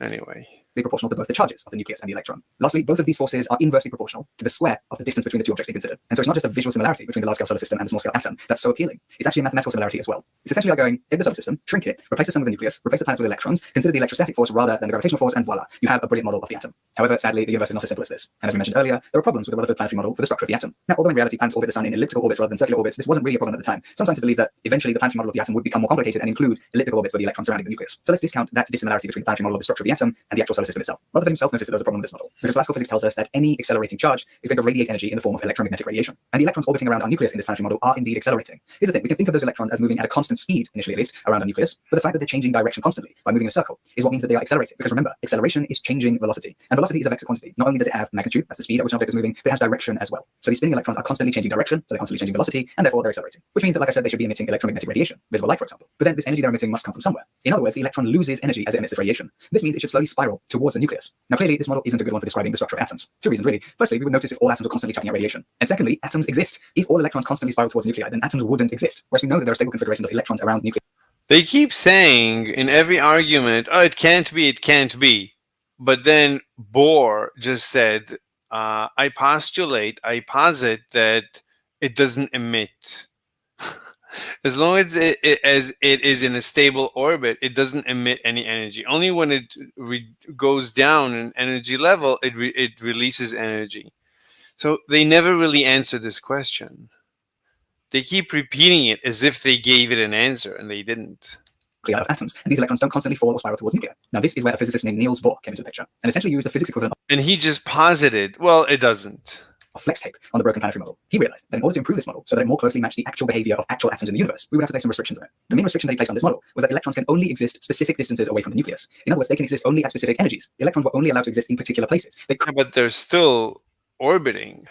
Couldn't spiral into the nucleus anymore. Why was this the case? Niels Bohr had no idea at the time. It was just, like I said, flex tape. Who knows why it works? What do you mean at the time? This doesn't have an answer today any more than it did then. But it just does. It seems to explain how atoms actually behave in our universe. Or at least it does slightly better than the planetary model did. Not only was Niels Bohr's atom stable. No, what do you mean it's stable? I mean, okay, whatever. I don't see how it's more stable. In that electrons didn't spiral towards the nucleus. But it actually explained another phenomenon that had been observed many, many years before. Scientists have noticed that if you take a sample of a certain element, let's say hydrogen, and then pump it full of energy by like shining some light on it or something, eventually that sample of hydrogen will give off electromagnetic radiation of its own. And it gives off electromagnetic radiation only at very specific frequencies. Even if we would shine white light, which contains all frequencies of light, or at least all frequencies of visible light, onto a hydrogen sample, the hydrogen sample would later only emit specific frequencies. Later, this frequency emission was attributed to the fact that electrons in higher energy levels fall back down to certain lower energy levels, and the frequencies of light that they emit correspond directly to the difference in energy between the energy level it was in first and the energy level it dropped down to. Now, there already exists lots of brilliant resources explaining this idea in more detail, so I'm not going to talk about it much more in this video. Instead, I'll leave some links in the description below if you're interested in learning a bit more about it. But my point is that Bohr's model even explained this phenomenon. In other words, even though he didn't really know why electrons should only be allowed to exist in certain energy levels around the nucleus, Bohr's model was really effective because it got us closer to what we observed in real life. The model predicted much more closely how atoms actually behaved. It's worth noting that Bohr's model was far from perfect. It had lots of flaws, but it was much better than the planetary model.